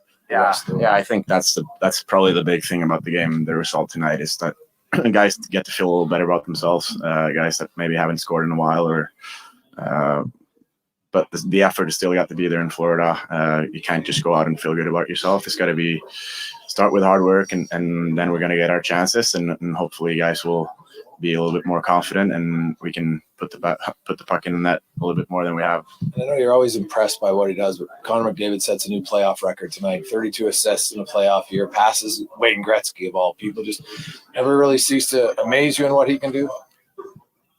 Well, as far as that goes, I think when you get to see it every day, I don't know if I thought he was that special tonight. Like you see it every day, and you don't keep track of his points because it gets up there pretty quick. So it's hard to keep track of. But I think it's just a everyday thing. You come to the rink every day and there's something new. So you kind of, like I said, every day you kind of get mesmerized by it. Yeah, I could see why. You almost take it for granted at times. I know many Oilers fans who are older than me that I've talked to in the 80s are like, man, I kind of started to just take it for granted how dominant Gretzky was. And then he left and I realized, it's a lot harder than it looks. And it'll be similar with McDavid. You know what? I think those fans who took it for granted won't, because usually you learn, or you hope you learn from your mistakes. But I think it's natural, like in any relationship. If you're a fan, you have a relationship with the team, at times you take certain things for granted. Ask anybody in a relationship, friendship, it happens at times. So I think it's just, you get used to something, you kind of expect it. You've never seen McDavid. Well, I shouldn't say that because he's never been this deep in the playoffs. So you haven't seen this many games, but you've seen him produce it at technically a higher level in a points per game fashion in 2022. So, he's great. But, you do it on the Stanley Cup final level, 4 points. I think when your team's facing elimination, you got to go back to, I think, like 1942 or 5 when Sil Apps and Don Metz each had 5 points in a game. So long time ago. Like just at the end of Second World War, for goodness sake. So it's been a while. So it's hard to do. And I thought McDavid was great. And that's the one wild card you can't overlook in the series, is that especially when McDavid gets help and lots of other guys are scoring like they were in game 4. But the Oilers didn't need Connor McDavid to win them the game. But he's more than capable of doing it. Could we see a game where Edmonton wins 4-3, 3-2, where McDavid factors in all 3 or all 4 goals? Would anybody be shocked if that happened? And that's the advantage. That's the one big advantage that they have still, is any given night, he could be that guy. Even Leon Draisaitl still has that capability to be that guy. And Florida, for all the good that their players are, Barkov's not really that dominant of an offensive player. Right? Like, he's obviously a very good player. He's a very good defensive player.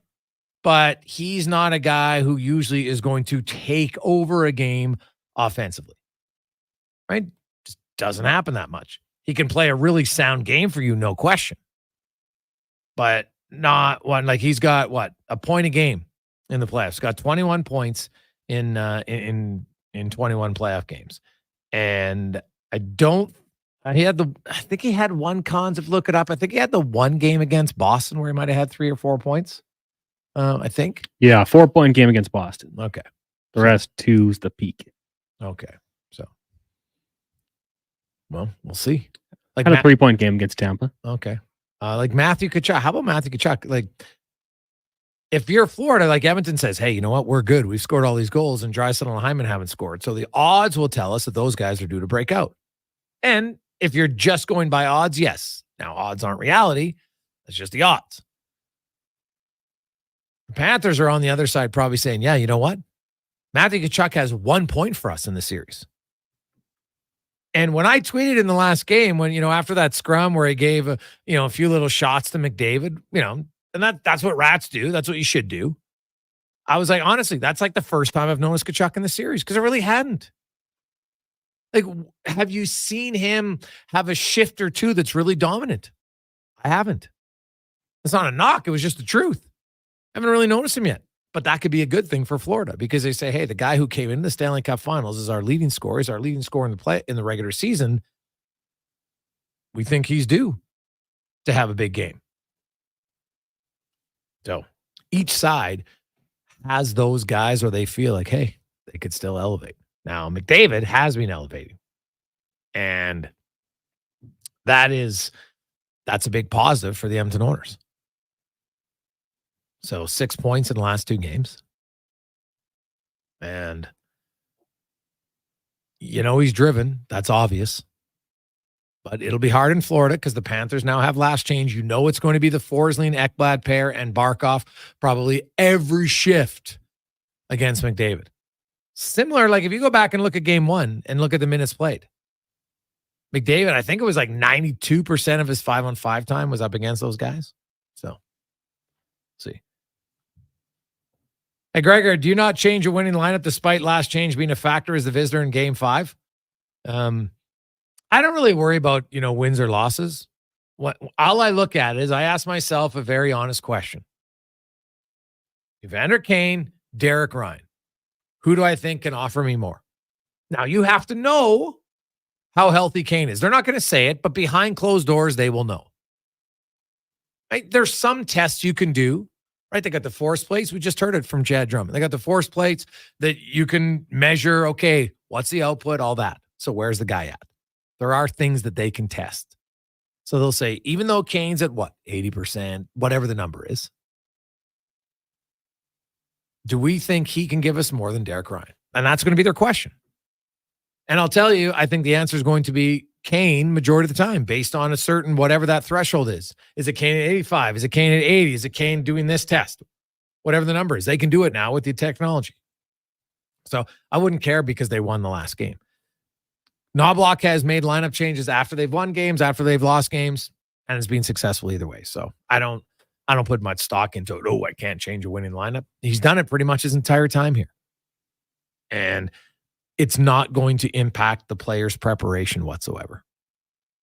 All I know is if Kane is good enough to contribute, he can offer me more than Derek Ryan. That's how I look at it. What would you do? 833-401-1440. Comes down to Kane. Now, that means McLeod goes to center. I know a lot of people are like, he can't play center. He can play center. He scored last game at center with Fogle and Holloway on his line. Okay, it can happen. The fact he scored 2 games in a row should have more confidence. He's not going to be any more physical as a winger or center. Now, when he's the winger, he plays up a little bit more high in the zone, sure. But he still took faceoffs last game. So I don't think it's as much of an issue as people are trying to make out that suddenly like Ryan McLeod, oh my God, is the worst center in the league. He can never play there. I think that might be a little hyperbolic, to say the least. When we return, we will hear from Dan Rosen as we go around the NHL. Of course, we're talking Oilers and Panthers, but also a little Columbus Blue Jackets, who are on the lookout for a new head coach suddenly, as Pascal Vincent was relieved of his duties here about a half an hour ago. You're listening to The Gregor Show on Sports 1440, coming to you live in the Eat Well studio, ewel.ca.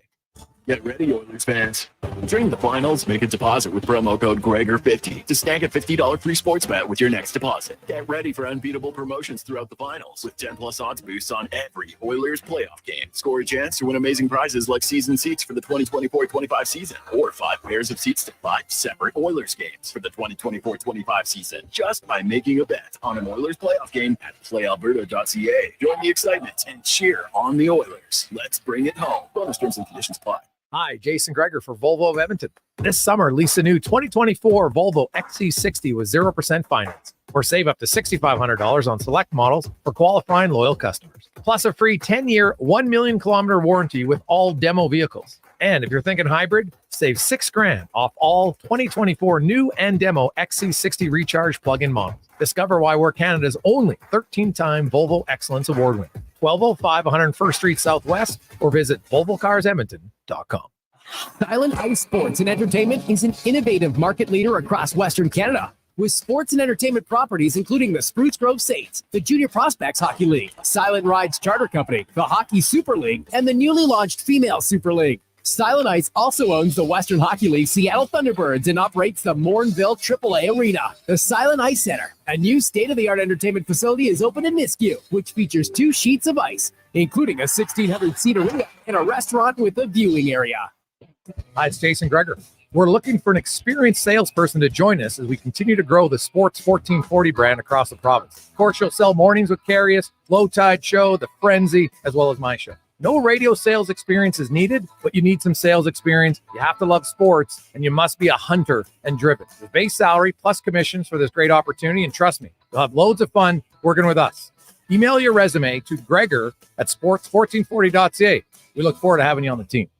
There's still time to book your tournament at the Ranch Golf and Country Club. As one of Alberta's top tourney courses, the Ranch makes hosting fun and easy for any group or business. No matter how unique or unusual, they'll accommodate your vision for an event no one will soon forget. Start planning your tournament today at their beautifully landscaped course on the outskirts of West Edmonton. On-site event coordinators are here to help, but hurry, availability is limited and booking fast. Visit theranchgolf.com. The postseason is always exciting for hockey fans, but for GS, it's all about construction season. For 50 years, GS Construction has been laying the groundwork for your community, but they can't do it without the best team possible. GS Construction is scouting for experienced and motivated laborers, pipe layers or pipe layers helpers, lead hands, operators, top men or women, and a water and sewer foreman. Apply today and start working for the 2024 construction season. Visit gsconstruction.ca today. Portions of this hour brought to you by AccuSteel Heavy Haul Trailers, premium heavy haul trailers designed, manufactured, and battle tested in the harshest conditions. Our trailers redefine heavy hauling. Discover the difference at AccuSteel.ca.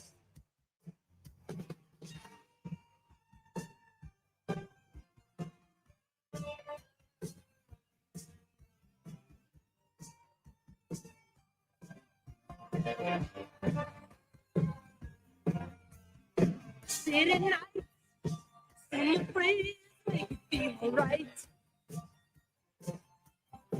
Neon lights, shining bright, they make a pretty night. Sing the girl with the dress and all time. If you love it, right. Black or white, in the street, there's no wrong and no right, you know.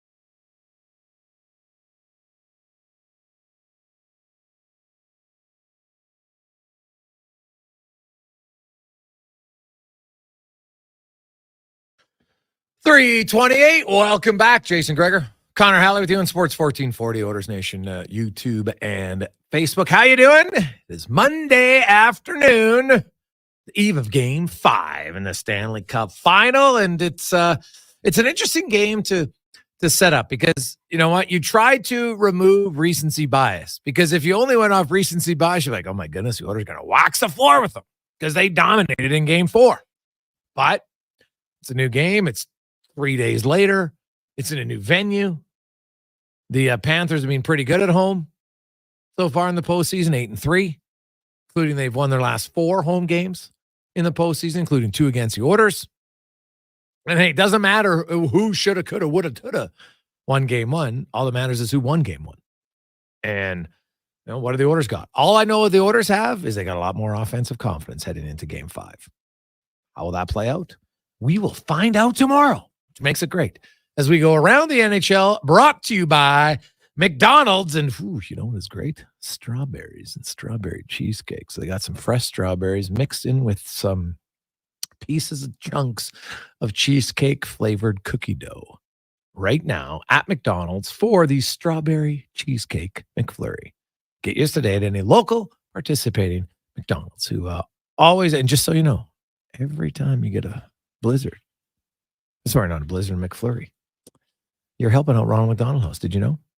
Because every sale, there's a portion of it that goes to Ronald McDonald House. So just keep that in mind. Getting yourself some good vibes. And hopefully, if you eat a McFlurry, it'll start to warm up a little bit more. I don't know what the science is behind that. It's just a suggestion. Dan Rosen joins us from NHL.com. It's a little bit warmer in Florida than it has been in Edmonton, but I don't know if the building in Florida will be as loud as it was Game 4 in Edmonton. Dan, it was one of the rare blowouts in a Stanley Cup final, 8-1, where the Edmonton Oilers, they spanked the Florida Panthers. They chased Bobrovsky from the game. They buried some of their chances after not being able to bury them early in the series. And I know it's only one game, but man, it gives Edmonton, it should in theory give them a lot more confidence heading into game 5. We'll see if they can capitalize on it. Yeah, it should. By the way, if you eat, the longer it takes you to eat a McFlurry, I would imagine it does get warmer because it melts, right? Yeah, well, that's true. Yes. Yeah, look at that, right? Physics. But do you, your physics lesson do you ever take that long to let it melt? No, why would you do that? No. You got to eat it quick. Listen, they should have a lot more. They should have always had a lot of offensive confidence because they know they're a good offensive team. And I'm not surprised they were able to break out to the way they did. They piled it all into one game, so that might be a little bit surprising. But they did break out, and that was expected. I didn't think that, as good as the Florida Panthers are, that they were going to be able to hold Connor McDavid and Leon Draisaitl, Zach Hyman, Ryan Nugent-Hopkins, and all these guys at bay for 4 straight games and win 4 in a row. It just didn't seem reasonable to me that this was going to happen that way. Even at 3-0, it didn't seem reasonable. In fact, at 3-0, it seemed more unreasonable than ever before, to be honest with you, because they hadn't broken out yet. So they should have a lot of offensive confidence. They still don't have a 5-on-4 power play goal yet in the series, which is interesting. The one that they did get is a 5-on-3 goal, the full 2-minute 5-on-3. But as you said at the open, right, it's one game. An 8 against doesn't really matter because it's just a win. That's all it is. That's what it comes down to. For the Florida Panthers, that's how they're going to look at it. And the other way they're going to look at it and say, hey, we had a 3-0 lead on Tampa. We lost 6-3 in game 4. We won game 5 6-1. We played game 1 against the Boston Bruins and got waxed 5-1. We won game 2 6-1. So there is that feeling as well from this Panther team. They don't give up a crooked number very often, but when they do, they tend to come back and play really well the next game. Yeah, it's very true. And they'll be hungry. And so that's why, hey, Edmonton, when they got down 3-0, had a monumental mountain in front of them to climb. And so they got on the first step. They got 25% of the way there. Yep. Now if they can get to 50, then it becomes interesting because now Florida's got to fly back home. It's going to be an absolute madhouse. So we had Rem Murray on the show earlier, and he said after we beat Carolina in game 5, we knew we were coming back for game 7, and they got that done. So we'll see. But you look at Florida. Paul Maurice talked about bringing in Lomberg potentially for game 4, sensing that maybe he wants a little bit more energy in his lineup. Yeah, I think that's what it's for. I mean, Ryan Lomberg was scratched after game 3 of the Eastern Conference Final against the Rangers. And to be honest, I think it was a move because the Panthers at the time were down 2-1 and they were just looking to change things up. Basically you're moving around the deck chairs a little bit, right? But Lomberg was good, and he brings a ton of energy to the lineup. I don't think he brings a different game than a Steven Lawrence does. We're talking about depth guys here. We're talking about fourth liners here. But that little bit of energy can make a difference in a game. It could create something, especially early in the game. And I think that's what Lomberg will bring. He's going to come out on the shifts that he does get, which are not going to be a ton, but on the shifts he does get, he's going to be shot out of a cannon because he's been waiting and raring to go. That's just the style of player that he is. So I think it's a move that makes a little bit of sense if that's the way they go. And Maurice has done this through the course of the playoffs. On the rare times they have lost, I think it's only 6 losses at this point. He's typically changed something in the lineup, but nothing major, but a little bit of a shakeup just to show the guys, like, hey, well, it wasn't good enough, and we're going to change things up a little bit here. So it's an energy move, I think. They shouldn't need the energy. The thing about it, too, and what the topic was for the Panthers today, and I wrote about it, was they learned in the 2 days prior to Game 4 and everything leading up to Game 4 and the night of Game 4 that it's different when the Stanley Cup is on the line. It's different when the Stanley Cup is in the building. And now they have a better understanding of that. They've experienced that one time, and they think that because of that experience, they're going to be better this time around when the Stanley Cup is in the building and only they can win it. And that was the same case in Game 4. And Paul Maurice talked about that a little bit too, and just understanding and learning from that experience. Yeah. I look at the Panthers, and we've talked a lot about the Oilers, and, for the first few games, their top 5 guys had to get going, clearly. And McDavid's definitely got going. Draisaitl got an assist finally. Nugent Hopkins scored on the power play. But Hyman and Draisaitl still don't have a goal, which is probably a good thing because the Oilers still have 10 other guys with goals. But Matthew Kachuk has 1 assist for the Panthers, and I honestly, Dan, and I wasn't even joking, I wasn't being facetious when I said it. When he grabbed McDavid in that scrum and gave him a few shots, I was like, that's really the first time I've really noticed Kachuk in this series. Like, he's been ultra quiet, and he was their leading goal scorer, playoff performer in points coming into this series. What's gone wrong with Kachuk in your eyes through 4 games? Well, I don't know. So he didn't skate today. Ekblad, and Sam Bennett were not on the ice today. When you don't skate after traveling and the day, it leads me to believe that he's battling something. We don't know what that is, and they haven't talked about it. All good to go is what Paul Maurice said, and I'm not surprised by that. I mean, Matthew Kachuk's going to play. Look what he did last year, right? But I agree. He has not made a lot of noise in this series. I don't think he's been bad. I don't think, he hasn't cost them anything big, but like, he hasn't made a lot of noise in this series, and maybe he is dealing with an injury. Maybe something is limiting him in that way. But I mean, I expect at some point that Matthew Kachuk, the same way I expected at some point that, the Oilers' top guys would be there, that this guy's going to make some type of noise in this series other than what he did with McDavid, which, by the way, is just hockey. I mean, look, Connor McDavid skated in there. What's going to happen, right? I mean, he doesn't skate in there. It's not going to happen. I don't have an issue with it. Like, he did grab him in a headlock and, give him shots, which usually doesn't happen. Like, it was funny, but and also got a penalty for it. So, yeah, you can say it's hockey, but some would argue it's dumb hockey to do, but it's just. But it happens. It happens. We've seen it happen all the time. Yeah. I expect Kachuk, if he's physically capable of making some noise, I think he's got to do it in Game 5. I mean, that's the night. That's when your stars have to come out and be like, you know what, this ends tonight. Mm-hmm. And let's see if the Panthers can do that. Well, we know, I think, based on what we saw in Game 1 and 2, we're going to see a lot of Gustav Forsling, Ekblad, and Barkov and Reinhart out against McDavid's line. And, because they have the last change, and Paul Maurice, it was pretty, like, I think they played 13 of McDavid's 15 minutes in Game 1 head-to-head. Yeah. So, I think we'll see a lot of that.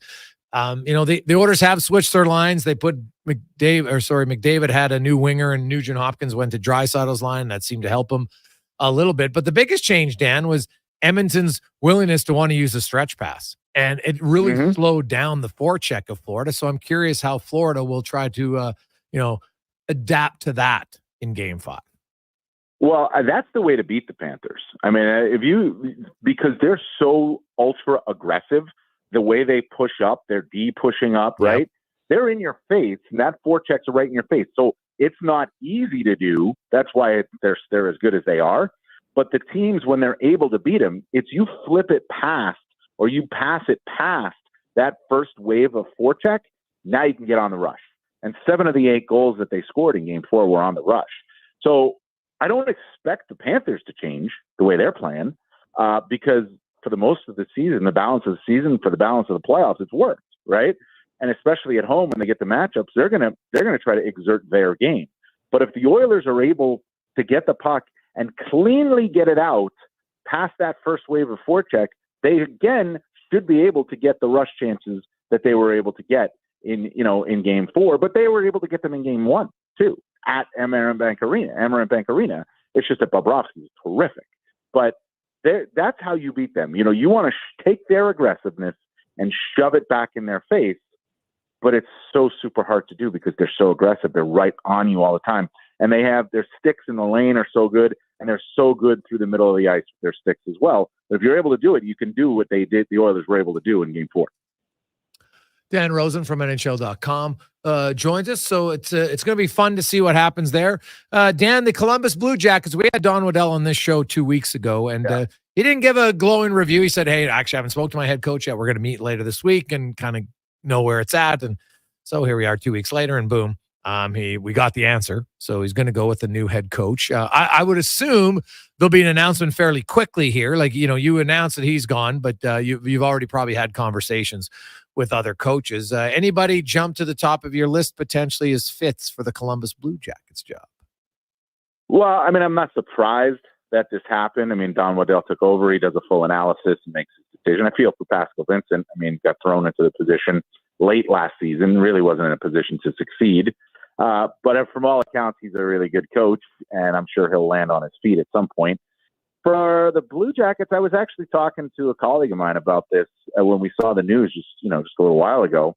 And the name that I came up with, and I'm not reporting this. I have no knowledge of this. This is not, but I think of ties that Waddell has, and maybe he has a tie to a guy like Don Granato for USA Hockey. And Granato being a guy who, he never got the Sabres to that next level. But the guys, he's a player's coach. The guys liked him. They liked playing for him. And you saw strides that were being made by a lot of these guys. Maybe not the coach that gets you to the next level, but the coach that pushes you from where you were to the level that you can at least think about the next level. And that's where the Blue Jackets are. So that would be a name that I would think of, Granato.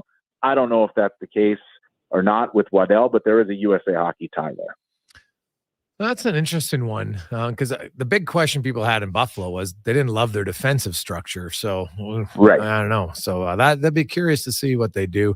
But you learn in your second role too. I mean, there's a way to figure it out too. Your second job is always sometimes better than your first and all that. Again, I don't know if it's just a name that popped into the head when we were talking about it. It's late, right? I mean, you're talking about late, in the coaching search time now. But the Blue Jackets are a team that have a lot of, they have some veteran guys, but they have a lot of young guys. And so that might be a route you look at least, guys who are accustomed to coaching younger players and bringing them along. Dan, one last one. You're in Florida again. How much damage has there been from the flooding? And because of that, if the Panthers lose, will they have the same travel, or will they fly out the day after? They fly out on Wednesday rather than wait till Thursday? I actually don't know the answer to that question. I don't think anybody wants to ask any of those guys that question at this point. My guess is they're going to do the same thing. The flooding, walking around here and being around here, I don't see a lot of damage from it. I know it existed. I know it was there. I'm sure it exists in some areas, but I haven't really seen damage from that flooding. But I would think that the Panthers are they did that for a reason, and they have all those sleep scientists and doctors and all that way and manage the body. So if it came down to a game 6, my guess is they probably do the same thing, unless they're told you must fly the day after game 5. Right. In which case, they should be. To be honest, they should be, because it's the NHL, it's a Stanley Cup. You should have when the media day is and everybody's there on Thursday. If there is a game 6, then you should have both teams there to talk that same way. To me, it makes sense. Not going to disagree with you there. Yeah. Dan, enjoy Florida. Get some sunscreen on. Enjoy the game. All right. Thanks, Jason. Appreciate it, man. There you go. That's Dan Rosen from NHL.com. So, we'll see. Hey guys, what do you think it means about those guys resting? Well, not a lot, right? Nurse hasn't practiced, right? He played. Draisaitl for the first few series wasn't practicing. He played. Guys are banged up right now. You could have a nick or a bang up, and then some guys want to skate through it, other guys don't. It all depends on the player. Sometimes the coach says no, you're going to rest. So and Maurice even said they're all playing. So they didn't skate. It's not like practice today. They don't do it. They don't really go through anything. I wish we could film the whole practice. You'd be surprised at how quick it is. And, it's just to, kind of keep the legs going, stuff like that. It's not, as Chris Knobloch said, he goes, we're not inventing anything new here. Right. Now the Oilers did say, hey, let's try a stretch pass. You don't need to practice that in practice. It's the best players in the world. They're like, okay, hey guys, when we get the puck behind the net, winger go here. All right. You don't need to practice that. It's not 9 and 10-year-olds who need to practice things multiple times before they get it, right? This is the best players in the world. They'll figure it out in one film session, which is what we saw. And I'm curious now about Florida, because I thought Edmonton really did a good job of neutering a little bit Florida's aggressiveness in that last game, because of they get the puck and boom, guys were leaving the zone. So what it did do is it forced Florida's defensemen. Because usually, watch what they would do. They would ring the puck around, and the Oilers winger, if he's standing still, the defenseman is pinching down massively, below the hash mark sometimes, because they know they have the back pressure coming from the winger. That's their system. But Edmonton, they started saying, no, we're going to counter that. And they would flip pucks out, which we don't really see from them. And it seemed to get Florida a little bit discombobulated. There was more space ended up in the neutral zone, and Edmonton ended up having more plays off the rush, which is their bread and butter. And look at how many goals they scored. Holloway's goals off the rush. McDavid's goal off the rush. Nurse goal off the rush. Well, Brown shorthanded, totally different, but the Yanmark goal also off the rush. And that plays in Edmonton's hands for sure. So I'll be curious to see the cat and mouse game in that one. And you don't have to practice it. It's just going to be in film work. Okay, we want to try this different. We'll see. 3:45, Jason Gregor, Connor Halley with you on Sports 1440 with lots more texts coming in. We'll get to some of those. We also have Kevin Woodley. When's he on? Well, Woodley's on in the 5 o'clock hour. When we come back, though, huge news in the b-ball world for Canada. We'll talk about it next. For all things Stanley, there's only one sports station in town. Kevin Carius. If you can stop those glaring errors. Low Tide. And I believe that the worst thing you can do is bet against Connor McDavid. Jason Gregor. They're just as fast, just as smart. And they're skill guys, the Fab Five. They got you covered. This is Sports 1440. I'm Ryan Nugent-Hopkins. And I'm Zach Hyman. And when we're not making juicy, sweet passes or having my goals disallowed, we're working for Legacy Heating and Cooling. You know, guys used to call me a plumber. And now they call you an AC repairman. Nice. Hey, guys, you're not here to fix air conditioners. You're here to sing the jingle. Oh. Well. Okay. Call Legacy. Call Legacy. No payments and no interest for 1 year from qualified installers. Legacy Heating and Cooling. The locks are on a timer. They're going to get out. Sounds like jobs. The men and women of Action Electrical. Service team reporting. With the remarkable reach of our bucket trucks and other equipment, we assess, service, and maintain your electrical lighting and automation systems. Facing an electrical menace? Call the men and women of Action. Operating throughout Alberta at actionelectrical.net. Try the new extra-large New York-style crispy pepperoni pizza only from Papa John's. Get you some of that crispy, curly, cuppy pepperoni on top of an extra-large New York-style crust pizza with creamy tomato sauce and a 3-cheese blend. This ain't around forever, so walk fast like you're in NYC and order one now.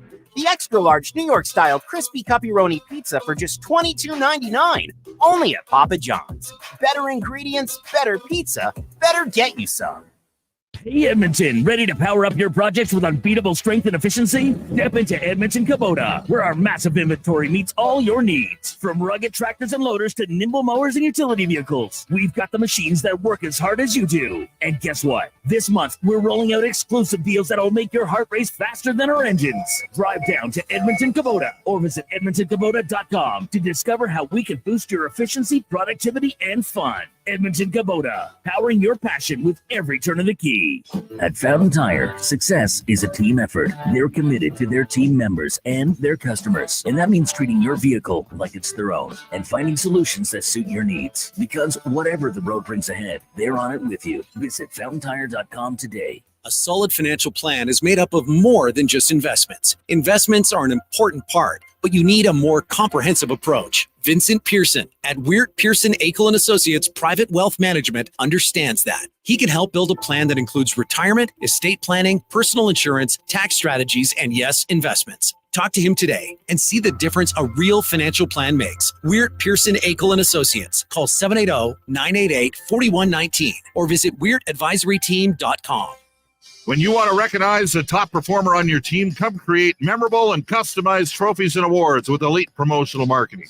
Elite's in-house design team will help you achieve your corporate award goals. Head to elitepromomarketing.com. At McDonald's, we know summer can go by quickly, so make the most of all the park hangs, beach days, sunsets, and festivals. Whew. With a $2 plus tax sundae or snack-sized milkshake, or an app-exclusive $1 plus tax soft serve cone. At participating McDonald's restaurants in Canada, prices exclude delivery. App download and registration required.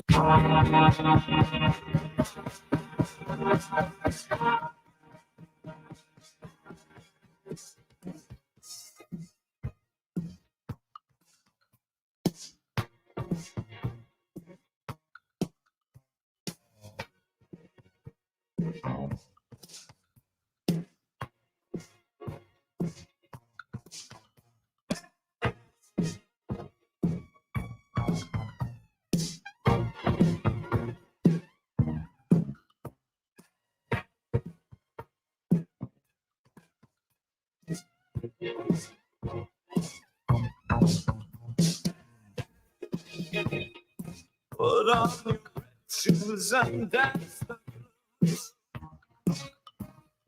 Dance to the song playing on the radio.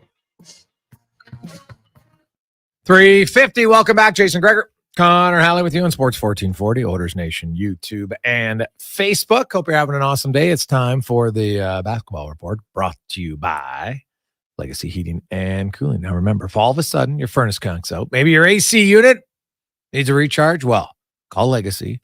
No overtime charges. Doesn't matter. It's late at night. On the weekends, they'll stop in. No OT. I tell you about Legacy at legacyheating.ca. As we are joined by the host of the basketball show here on Sports 1440 every Saturday morning from 10 until noon. Paul Sir joins us. And Paul, we are getting closer. It's not official, the camp for the Canadian men for the upcoming Olympics, but I saw Michael Grange's article. Corey Joseph is being told he's not getting an invite to camp. And I can understand his frustration, but it also kind of shows how much depth they've got now on this Canadian squad. Well, it does, and at some point, changes are made, Jason, and unfortunately for Corey, this is the year where the depth of talent has overwhelmed the fact that he's been a loyal soldier, and on one hand, you can say, what's the harm in bringing a veteran like that into camp and making the cut, but it's a cruel business, and it really is like, what are you building towards in the future, not what have you done for me in the past when you're looking at going into an Olympic cycle. Yeah, no, it's it's a tough one. But when you look at Canada's team, man, like they got some really, like, we know about the big scorers, but they got some good defensive guys. Luol Deng is as good a defender as anybody in the world, really, in terms of a wing defender. The post defense, you can say maybe not. We'll wait and see. Zach Edey at the international level should be a real effective defender at 7'4", where they don't have the defensive 3-second nonsense like they have in the NBA. They play real basketball in FIBA where they don't make it too easy on people to get to the rim. He can plug up a lot of space in the middle. Canada, wing, guard, out front, down deep. They're pretty complete in terms of talent. Well, and then, it sounds like Jamal Murray is going to suit up for the first time for the country since, I think, 2015. You got Shai Gilgeous-Alexander. So you got some big-time scorers overall. Like, where would you rank Canada? Would they be like 3rd to 5th in your eyes on the men's side? Until they prove otherwise, I think that's a fair assessment. 3rd to 5th, fine. But they're capable of beating anybody on a given night. So I think, 3rd to 5th is a very, very safe way to go into the Olympics. That's certainly a range that they should be competing in, but probably top 2 are Serbia and the U.S. in terms of being favorites. They're both great programs. And like I said, until Canada makes that breakthrough, but when you look at it, this is the first time the Canadian men have been playing in the Olympics for a long time. So they have a lot to prove. They have everything to prove. And their finish last year in the World Championships, that was great. Now you're on the Olympic stage. They're a very talented team, and they've got scoring that matches anybody in the world. So they're well positioned to be successful. Now, part of my ignorance, but have they done the draw yet? Do they know what pool they're in? As far as I know, no. I have not seen any pool play. Okay. So, because that can be a factor for sure.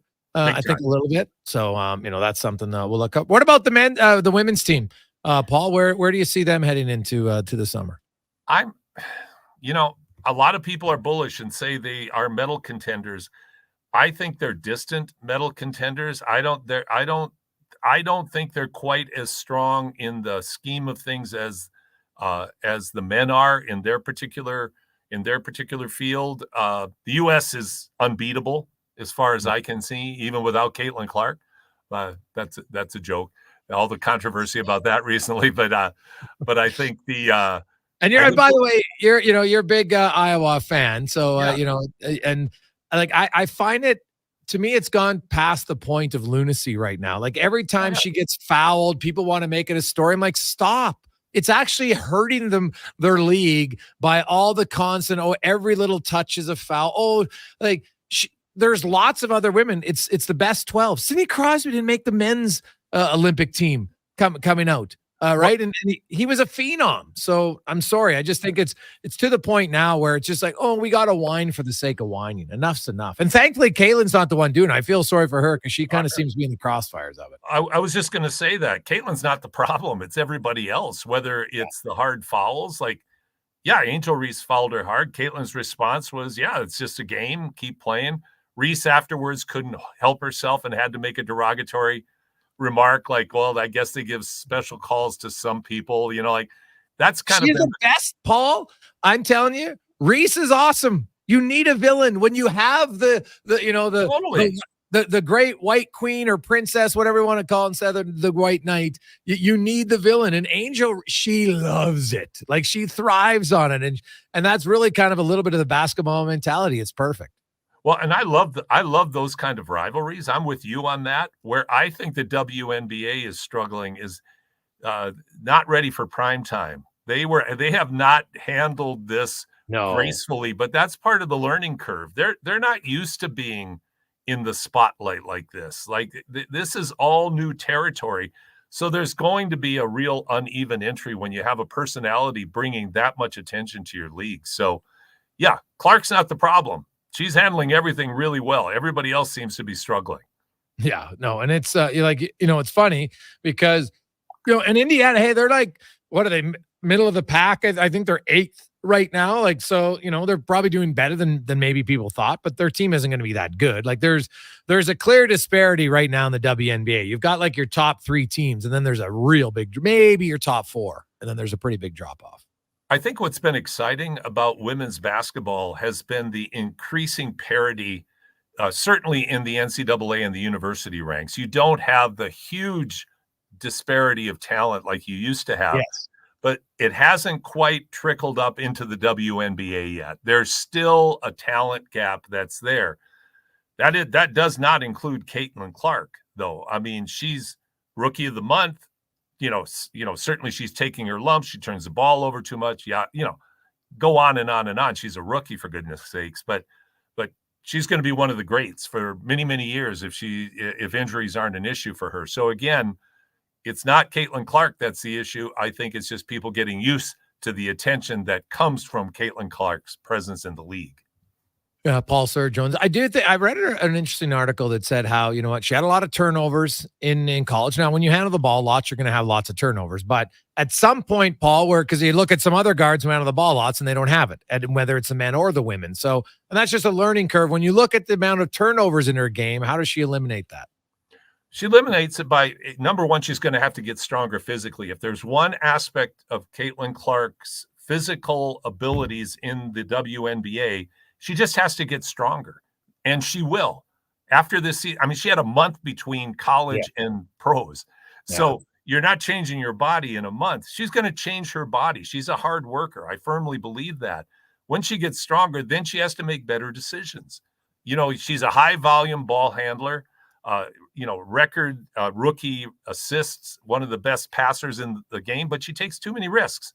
And so at Iowa, you could get away with it because she was so dominant. But in the WNBA, she'll get better at that and get her assist to turnover ratio down. So just taking better care of the ball, not making careless passes in traffic. And it's a pretty simple fix once she gets used to the pace and and gets used to the athleticism and the defensive abilities in the league. And quickly, Paul, to the NBA. Oiler fans can watch closely because the results of the NBA final have mirrored the results of the NHL final. Boston got up 3-0. Then Dallas absolutely obliterated them in Game 4, and the Oilers obliterated the Panthers in Game 4. I know there's not a real connection. I'm just having a little bit of a joke there. But what do you make of this series? Like, I thought it'd be a little bit closer in those first 3 games. And Dallas, there were times when they were close, and then they seemed to just self-destruct. Absolutely. And it looked like they were getting overwhelmed by Boston's talent. I mean, Boston's a great team. Now, just like with the Oilers, the same kind of conversation holds true with Dallas. Can they carry forward what they were successful with the other night? I mean, Tim Hardaway made a basket. He not only made a shot, he made 5 3. He hit 5 threes in the fourth quarter. He hasn't made a shot for a year? Like, he was the third leading scorer during the regular season, and he hasn't been able to get off the bench. But other players were hitting shots too. And that, I think, has been what everybody's been waiting for. Luka, what I loved about Luka is he played bully ball. He just overwhelmed Boston. There was no more nonsense. He took him right to the hole. Kyrie was good, but not fantastic. Luka was out of this world, but other guys contributed. So if that carries forward, they have a shot at winning a game tonight. And like I said, it is ironic to have a 40-point blowout in the NBA, down 3-0, and then a 7-goal blowout in the NHL on consecutive nights. It's hard to make that up. Yeah. Now, I want to ask you one last one as a coach. So it's in game 3. They're on home floor, and they're off to an unbelievable start. Dallas is up on them, and Boston keeps their starters in. And I was like, I didn't understand why Dallas took their starters out at that point, Paul. Why you've got all the momentum, and then Boston just took it all right back, and the lead was down to like 3 points. Why would you, to me, I thought that was a really odd move by Jason Kidd. It's an odd move that happens very often in the NBA. I remember back to the days of Stockton and Malone that Jerry Sloan had this very regimented, rigid substitution pattern, which I think is emulated by Jason Kidd, where at this point you put your reserves in. And I'm with you. Like, why would you do that when this is working and they're trying to claw their way back and they're leaving their best players in? Don't put your second best players in against their best players. And they paid for it. I agree with you. They had a huge lead. And the other night they did less of that. They stuck with what got them there. And I think that really is something that they're going to have to do. And it's a challenge for all coaches. You adapt to the game, not surrender to your system. And I thought the other night they took far too much for granted in game 3 and really opened the floodgates for Boston. Because once Boston gets going, they're the best team in the league.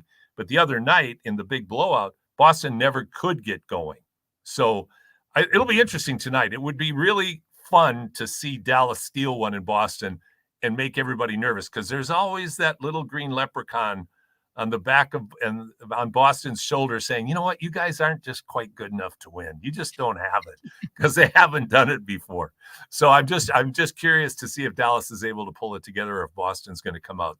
They're going to come out just absolutely adrenaline just pumping. Awesome. Paul, thanks for this, man. We appreciate it. We'll tune in on Saturday. Thanks for your time. Thanks a lot, Jason. There you go. Go Oilers. Paul Sir from basketball, formerly from Basketball Alberta, of course, now host of the Basketball Show. Saturday mornings, 10 a.m. here on Sports 1440. Let's get to the Con Man Sports 1440 update. We'll return. The Jersey Boy is here and more. But here's Connor Halley, Sports 1440, brought to you by Fountain Tire. More than just tires, with their highly trained, very experienced mechanics and technicians. You got any vehicle issues, book yours in today at fountaintire.com.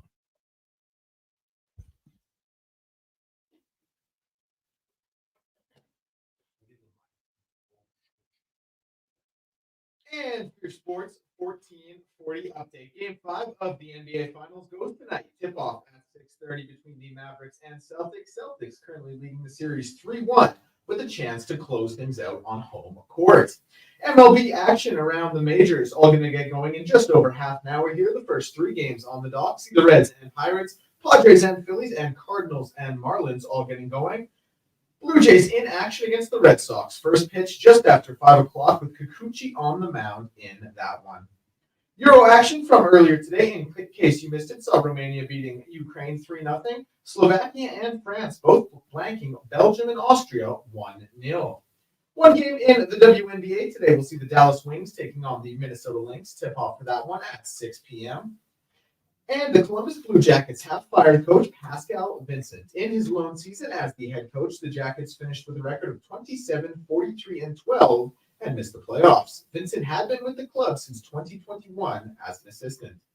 And finally, Bayern Munich star fullback Alonso Davies, rubbing shoulders with Argentina's Lionel Messi, will lead Canada out at Copa America on Thursday. Canada coach Jesse Marsh named the 23-year-old Davies team captain today, with midfielder Stefan Eustáquio, who plays in Portugal for FC Porto, as the vice captain. Coming up in hour 3, we'll be joined by Wanye Gretz of Oilers Nation and Andy Pachillo from CBC Sports and One Soccer. I'm Declan Kruger, and this has been a Sports 1440 update.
Portions of this hour brought to you by Leading Edge Physio. Professional athletes use aquatic therapy, radial shockwave, zero-gravity treadmills, and nomadic recovery devices for rehab.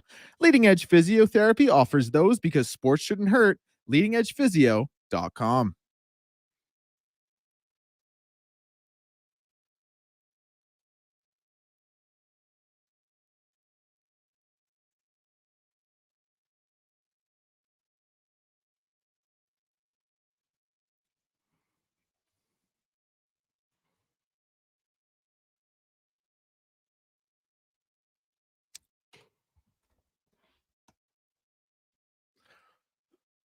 Welcome back. Monday afternoon. How are you? Jason Gregor on Sports 1440, Oilers Nation, YouTube, and Facebook, presented by PlayAlberta.ca. And hey, you can get in the game as go to PlayAlberta.ca. Use the promo code Gregor50. That's Gregor50, and you'll get a free $50 play with a minimum $5 deposit at PlayAlberta.ca, where the Oilers, a little bit of an underdog tomorrow night. Oof. Oh, geez, like double your money, plus 2.1. I'll take those odds if you feel the Oilers can win. All right, stay within your limits though. PlayAlberta.ca. Hey, lots of text flying in, 833-401-1440 in our inbox. Your partner in power. You need anything electrical done, whether you need supplies, whether you need your project help, they can do it all. EWEL.ca. And oh, trust me, they, like you, are massive Oilers fans. They got Sports 1440 going on all the time at the office when you go in there and do your purchasing. You can see that. But also when the games are on, it's a madhouse there. So actually, it's pretty quiet because they're not there when the games are on. So it's quiet there, but I've had a few staff parties, a lot of fun. So. Well, who hasn't, really? Like, is anybody not having fun right now? I would assume if you weren't having fun, you either just don't like hockey, which is fine, or you're a fan of another team. Because if you were a fan of the Edmonton Oilers, then I would guess, even though your team is down 3-1 after Saturday night, it'd be impossible not to have fun. I'm having fun, Gregor. Good fun. Oh, yeah. Yeah. This is probably peak Edmonton. Like, I would argue that last game is top 10 days in city's history. I would argue. You got the world media here, the weather, beautiful, the Oilers shelling. Shania Twain, free concert. Come on. Yeah. It's a great moment. I love everybody seeing Edmonton and seeing it at its best. The comments that you only get to come here during the hockey season. It's so cold out and it's so dark out. And now you're seeing the Edmonton that Edmontonians get to see all year round. Well, awesome. It was funny. I talked to a few people in the media lounge and, from other countries, because there's media, like, not just from the United States. Like there's a lady from China, there's people from Europe, and we're sitting there and we're sitting at the table and they just, they start chatting about, like, it's so light out here. Like they don't get it. Like and I think even Alberta, because if that's where you're raised, you just kind of assume, well, what do you mean? It's not light out everywhere? Like, it gets dark in the winter and then it gets light. But it's not light out till 10:30, 11 o'clock in most places, like, at all. And nice places, like you can go to Maui. I love Maui, but 6 o'clock every night, dark, right? Sure. And, 6 to 6, that's just what it is. And here it's like, as much as they like to, yeah, but like my hotel room, I'm like, oh yeah, you better make sure your blinds are closed because the sun doesn't sleep very much right now. Just kind of like Oilers fans. They're up late and early to rise for some of them. And, we'll see kind of, because I mentioned off the top of the show, the obviously Oilers fans want their team to win, no question. But the playoffs are about moments and memories, and that game at home, people in the building, people who are watching it outside, people who are watching at home, that will be one of the most memorable games they've ever watched. Like, because think about it, 2006, Oilers didn't win. People still talk about Pisani Game 5. They talk about Game 6. They talk about other games, right?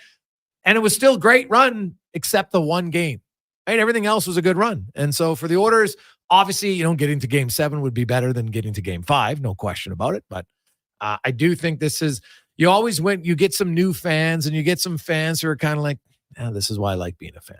I feel like the experiences in the Moss Pit are setting up the fans for the next 20 years too. Because if you go to those games now when you're young and in your prime fun years, right? Mm-hmm. You're going to fondly remember these for the next 20 years. Oh, God. There'll be people 20 years from now talking about, I was in the Moss Pit when they shot a donaire at me and I caught it, and Zach Hyman and all these wonderful things happening. Yeah. And the fact that, like, people are waiting, and like there's a new generation understanding what it feels like to wait in line, right? Because you want to go to the Moss Pit, you're getting there early and you got to wait in line. And like, I wonder, the Shania Twain concert, I'm curious, somebody out there would know, like, because it's a free concert. So some of the people in there might not have been huge Oilers fans. They're huge Shania Twain fans, right? And I wonder, like, when did the lineup start to get in for the Shania Twain concert? Somebody out there has got to know. I'm just curious. Like, I'm guessing there's people lined up at 10 a.m. Oh, for sure. One of the folks we work with at Oilers Nation, Kennedy, she was there probably at noon lining up with all sorts of people. Did she get in? Oh, yeah. So she got there at noon. Where was she in the pecking order of the line? Judging what I saw on Instagram, probably halfway back. Like there was a lot of people in front of her, but she was still. All right. Yeah. That's the largest concert that the NHL's ever put on. Is that correct? The Shania Twain concert? No, I don't think so. I thought I heard that in the broadcast that like of the NHL events, that was the biggest concert. Well, how many people were there? 10,500, I thought they said. Outside? I could be wrong.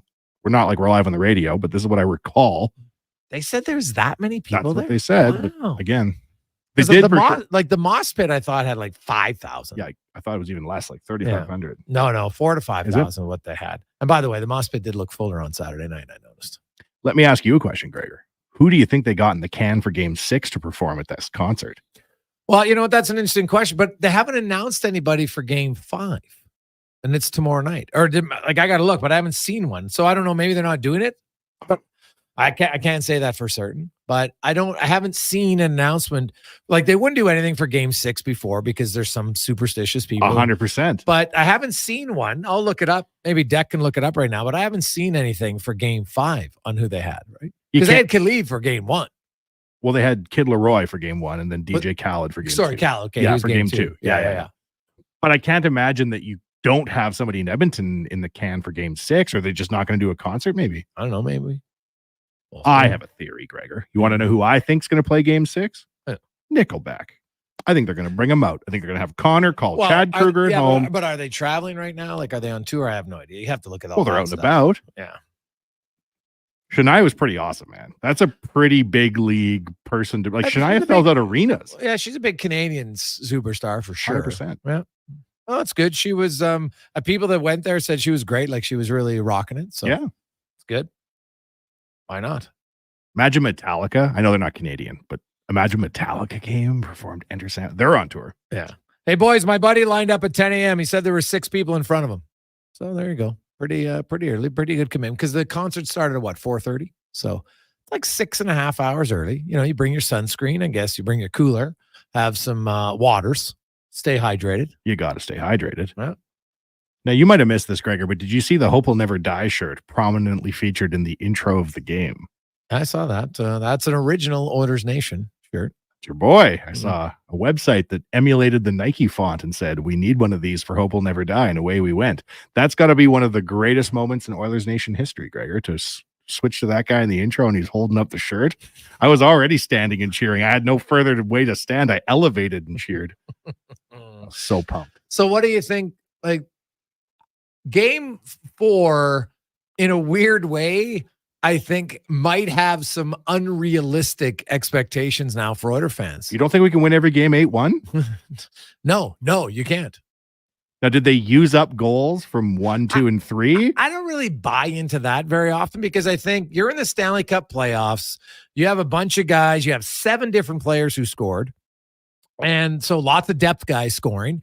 You know what? It probably in theory might have been nicer to get a Hyman or a Draisaitl going because they're more likely to score on chances in the future, right? And confidence is a thing in sports. We've seen it time and time again. So, but, you know, McDavid scoring is big. Nugent Hopkins scoring. Now it's just a rebound goal, but who cares? He scored, right? You know, McLeod scores again. Holloway scores twice, and he hadn't scored in quite some time. So, yeah, I don't believe that you can necessarily waste them in a blowout game by any stretch of the imagination.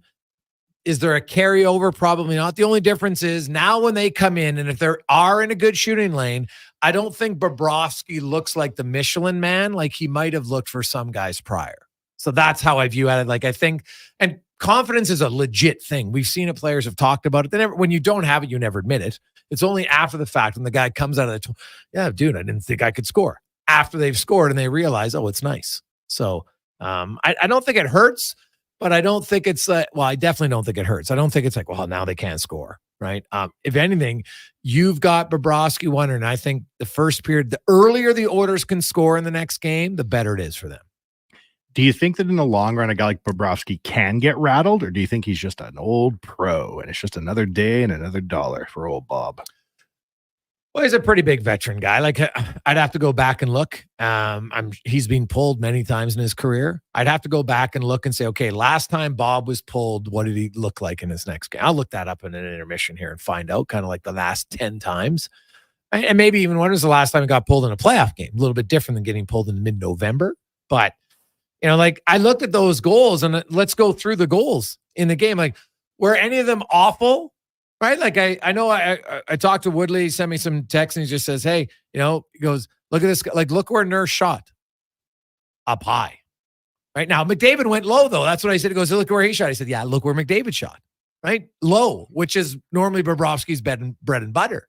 But they scored off the rush, right? Like Dylan Holloway, a little deke that just trickles by. Whereas in, the other games, those ones weren't going in. So, that's, maybe there's a little bit of shaken confidence, but I'd be stunned. Like, you're not that many years of a veteran and you have one bad game and it ruins you. Like, I would sure hope to think it wouldn't. That one play Connor Brown had on the Yanmark goal, where he had the presence of mind to go around the net before centering it to him. That's an overlooked play, I bet you, in the cup run. But like, if the Oil are able to claw back in this, you cannot. Yanmark and Brown were unbelievable last game. Yes. Yeah. Well, Connor Brown, I don't know if you read the article today at OilersNation.com, but then we had parts of the interview him and I did on the show earlier today.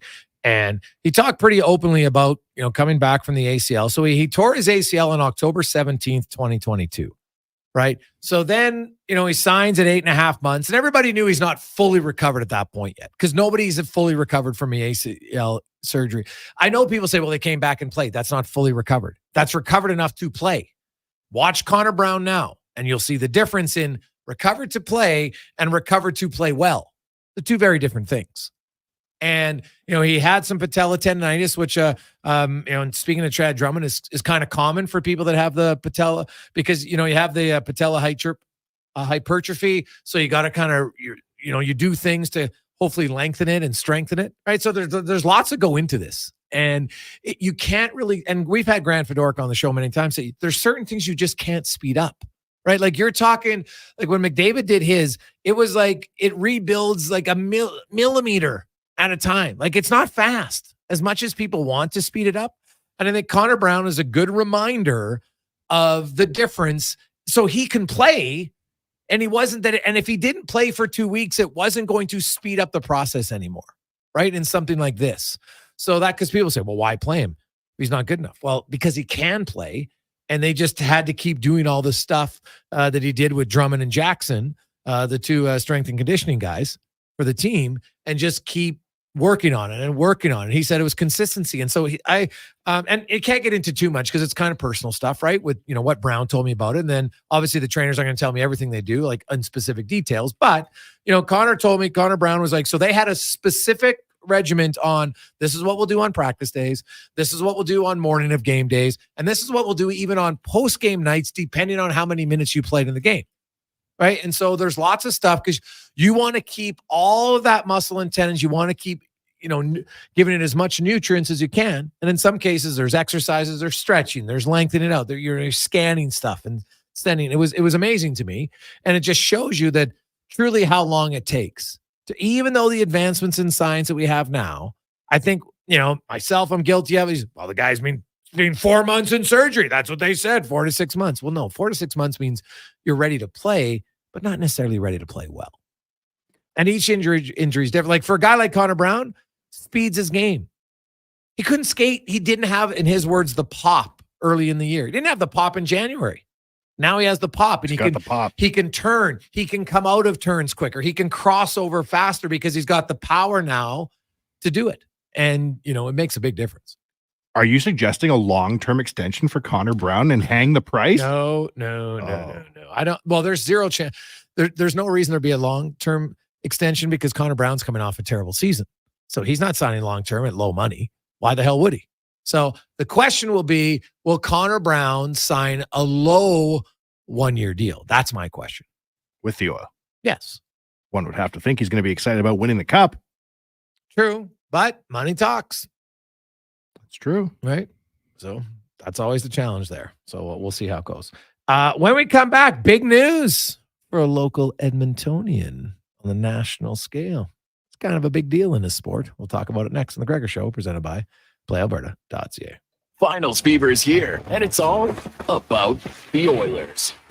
We're boosting your odds and enhancing your parlays on all playoff games. Every bet on any game enters you into a draw to win seats for the 2024-25 hockey season, or 5 pairs of seats to 5 separate Oilers games for the 2024-25 season. Use promo code Gregor50 when you deposit at playalberta.ca to receive a $50 free sports bet. Join the excitement and cheer on the Oilers. Let's bring it home. Bonus terms and conditions apply. Legacy Heating and Cooling jingle auditions take one for Ryan Nugent-Hopkins and Zach Hyman. Are you ready, guys? We were born ready. Heck yes, Nuge. Drop the beat. Call Legacy. Call Legacy. We freaking killed it, Nuge. That's what I'm talking about, Zachary Martin Hyman. Nice guys. We're going to sell a lot of air conditioners. Hey, doesn't Legacy offer no payments and no interest for a year on those? Yeah. Well, thanks for the assist on the copy points there, Nuge. It's just what I do. Legacy Heating and Cooling. Move Water is your one-stop shop for all things water. From freshwater to wastewater, we've got the pumps and solutions to keep your water moving where it matters most. Move Water, your water solution experts. Visit movewater.ca today. Black Friday pricing is back at the Brick. The savings continue all week with up to $1,000 off sectionals and up to 40% off mattresses, and save up to 25% off select major kitchen appliances. Take advantage of Black Friday prices this summer to pick up all the essentials for your home. Shopping has never been easier. Take advantage of these fabulous deals today, because Black Friday pricing won't last forever. Some exclusions apply. The Brick, saving you more. 0% for 60 months. I'm not kidding. Where? Well, it's GMC Buick. And it's GMC's Adventure Calls event. Pick out a new 2024 Sierra with finance rates as low as 0% for up to 60 months. If you're a Costco member, you get another $1,200 off purchase price on any 2024 in-stock Sierra. We're talking half tons, 3/4 tons, even 1 tons. If you'd rather an SUV, we've got low lease payments and an awesome selection on GMC Terrain. So get in today and get your adventure on. Wolf, GMC Buick. We're making it easy. Hey, Eddie Steele here. If you know me, you know I'm motivated. And what motivates me? Winning? Been there, done that. What motivates me is the smell of fresh baked goodness, the kind you find at Bonton Bakery. As soon as you walk into Bonton, you're greeted with a big smile, a warm welcome, and the aroma. So good. The showcase of their baked goods always means trouble for me, not just because of the selection, but the excellent fresh ingredients. That's Bonton Bakery, 8720 149th Street. Open 9 to 5, Tuesday to Saturday. As a business owner, you know that good business is based on good relationships. So imagine, how would you feel if your commercial insurance was driven by people, not products? At High Street Insurance, we've been serving Canadian businesses like yours for 10 years. People, taking care of people. We take the time to learn about your business so we can ensure that your insurance coverage is finely tuned to the nuances of your commercial situation. Good protection starts with understanding you. Reach out to us today at highstreetinsurance.com.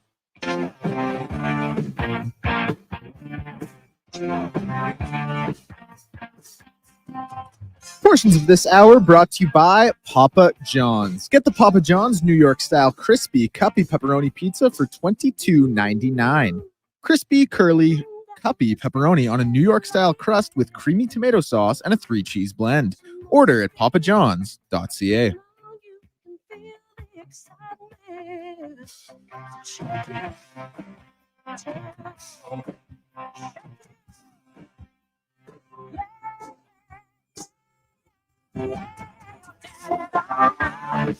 What's your mama's gonna do tonight? Say you're dead. What's your mama's gonna do tonight? 9, welcome back, Jason Gregor. Declan Kruger with you, Wanye Gretz as well here on Sports 1440, Oilers Nation, YouTube and Facebook. It was travel day yesterday for both the Oilers and the Panthers. Today, short sessions on the ice. And, of course, leading up to tomorrow, Kane getting closer, according to Coach Novak. That might be the only lineup change potentially for the Oilers. Although, you can make an argument, Sam Carrick for Derek Ryan if they wanted to as well. Derek Ryan went 1 and 5 on PK faceoffs last game. In the 2 series against Dallas and Florida, he's been outscored 6-0, 5-on-5 in 46 minutes. So, you can make an argument there for Sam Carrick, even if Kane isn't ready to come in. So we'll see. But Nugent Hopkins with Draisaitl, I don't see any if Kane does come back in, I think he just slots in on your fourth line playing with Perry and McLeod at that point. And you know what? That can strengthen your team. So why not? I would do it if I was the Edmonton Oilers. They'll know. They'll do all the strength conditioning. Coach guys will go through all the paces. They'll know if Kane's going to be able to contribute or not. And if he is, put him in. If he can't, don't put him in. I think it's kind of that simple. That's where I see it for the Oilers. As we get to our big guest of the day, brought to you by Silent Ice Silent Rides Charter Company under the Silent Ice umbrella. Silent Rides is one of Alberta's premier bus charter companies with state-of-the-art motor coaches that will safely take you or your group to your next destination. Book your ride today. Ooh, think about just having a party bus if you want. Maybe if there's a game 6, you might want to get one. Drive safe. SilentRides.ca. As we welcome in from CBC Sports and One Soccer, Andy Petrillo joins us. Andy, quickly before we get to Mr. Davies and some other topics, what do you believe in momentum from game to game? What do you think the Oilers accomplished in game 4 that can help them in game 5? I want to say I do, but I don't. I don't believe in momentum. I don't, and not in the playoffs. I really just feel like everything becomes a clean slate. Everyone finds a different kind of motivation. Game 4 is just case in point. The Oilers have their back against the wall. I mean, you could argue that it was all in Florida's favor. They were dominating the entire way.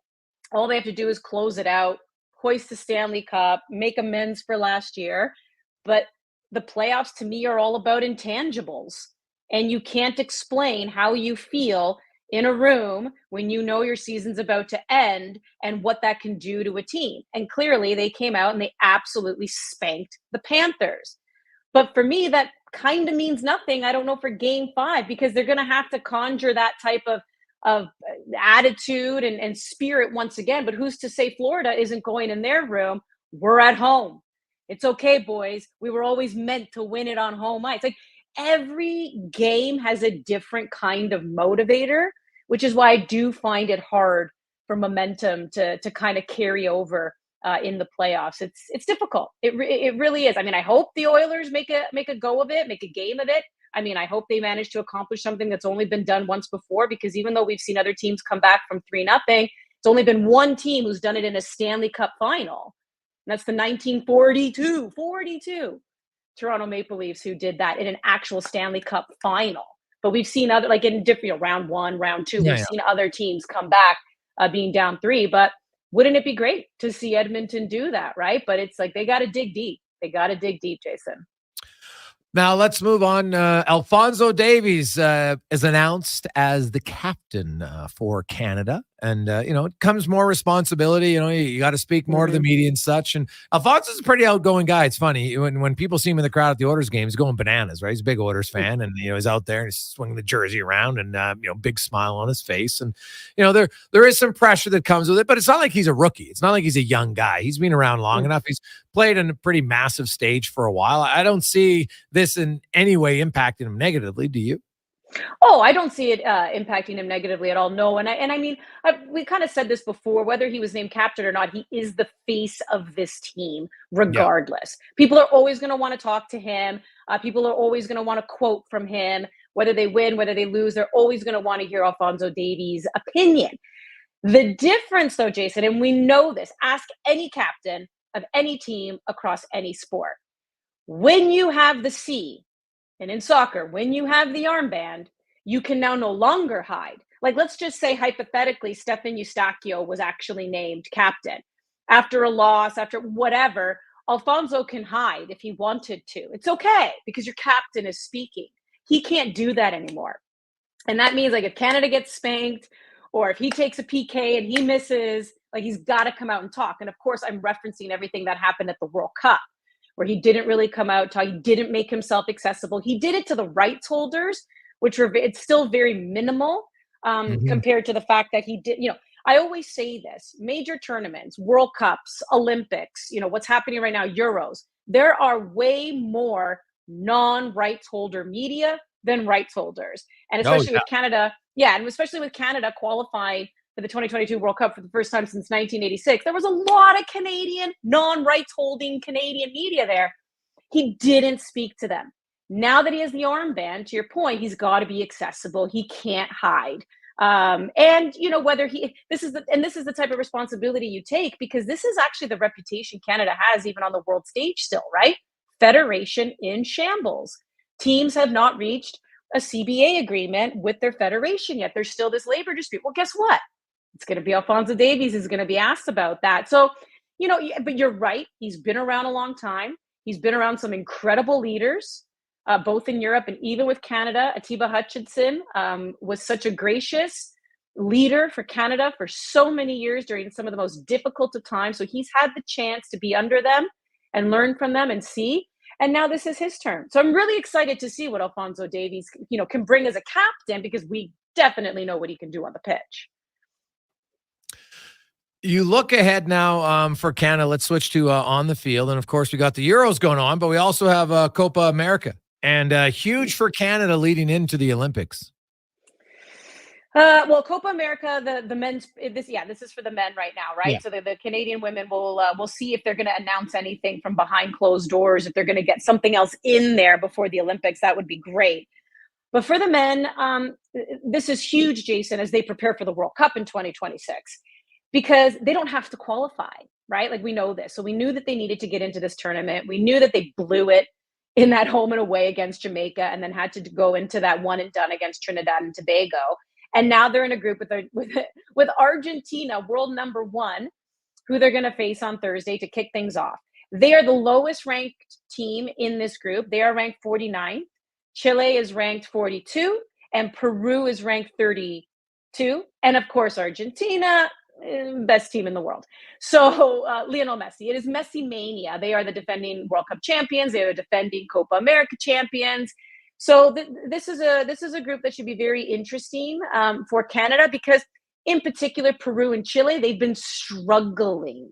So if Canada can take advantage of those two teams in particular, Jason, then I think they have a chance of making it out of the group. Okay. Who do you think will make the starting 11 for the Canadians, Andy? I think it's going to be a carbon copy of that game against France. I think, that friendly where it was 0-0, they looked fantastic. So even in net, I'm going Max Crepeau. I really like the way he looked. I think Alonso Davies, they played him more as that left wing back, even though he's that left back, but they allowed him to go further up the pitch. I thought Derek Cornelius, Moise Bombito looked good as your center backs. Alistair Johnston, he was dealing with a bit of a bump, but he still looked good. Depending on how he's feeling, although he was good to go against France, you could slide Richie Larea in there, but I'm still liking Alistair Johnston in the middle, Stephen Eustachio, Ishmael Kone. Then you have Liam Miller as well, Tajon Buchanan, and then up front, Kyle Larin and Jonathan David. I like that. I like that starting 11. I think it's going to look good. And I think, again, against Argentina, and I don't want to be a negative Nelly right out of the gate, but I think if you're being realistic, you're probably like, well, we might lose this game. Like, we might lose this game. But turn your focus again to Chile and Peru, two teams who have been struggling recently. I mean, Chile in the last 2 years, guys, they haven't been able to win 2 in a row. So, I mean, if they can take advantage of that, then I think they're going to look good. But that would be my starting 11, is what you saw against France. You look at, at that pool, and, I think Canada's got a decent like, if they want to have any success at the World Cup or at the Olympics, I think, Chile and Peru are two teams you have to have a solid performance against. You have to have a solid performance against them, because the thing is, too, is these are the types of opponents that the Canadian players have wanted to play against, right? So you get Netherlands, you get France, you see what you can do against them. This is the first time ever they're competing in Copa America. This is CONMEBOL, right? This is usually the South American nations are the ones who compete in that, but they granted, CONCACAF and some Caribbean nations have a chance to compete in this year. They made this change heading into the 2026 World Cup to be able to give these countries the opportunity to compete, right? America is going to be competing in Copa America as well. It's the first time ever, for Canada. And you have to see how you do against these teams you don't normally face. I mean, the last time they played Argentina, you have to go back to 2010. That was a 5-0 loss. The last time they played Peru, also 2010, but they've only ever faced them twice, right? 1988, 2010. The last time they faced Chile, was 1995. But you need to be playing against teams that also have different approaches, different tactics, right? Just like everything about them is different. So you have to challenge yourself a little bit, and you can't just stay within your region of CONCACAF. So it's nice to branch out. This is really important for these players to get that exposure from a national team perspective. Obviously, as with their club teams, they're playing all kinds of opponents, but from a national team perspective, to do it together, this is absolutely massive for their preparation. You look, at the Copa America, you said these are teams that Canada's want to play for a long time. And I think because they play such a different style, Andy, like when you look at overall, do you think, the Canadian soccer style, like, does it need to evolve and move forward if it, on the men's side, if it ever really wants to truly compete with the top nations? Yeah, and I think they did that under John Herdman, which is why we saw this incredible World Cup qualifying run. We often make fun of CONCACAF and say you got CONCACAF, right? Because Canadians were always just a little too polite, perhaps, right? They didn't master the dark arts, so to say. So CONCACAF can be a little rough and tumble. It can be a little deceiving. And then they started to adjust a little bit. They themselves got a little nasty.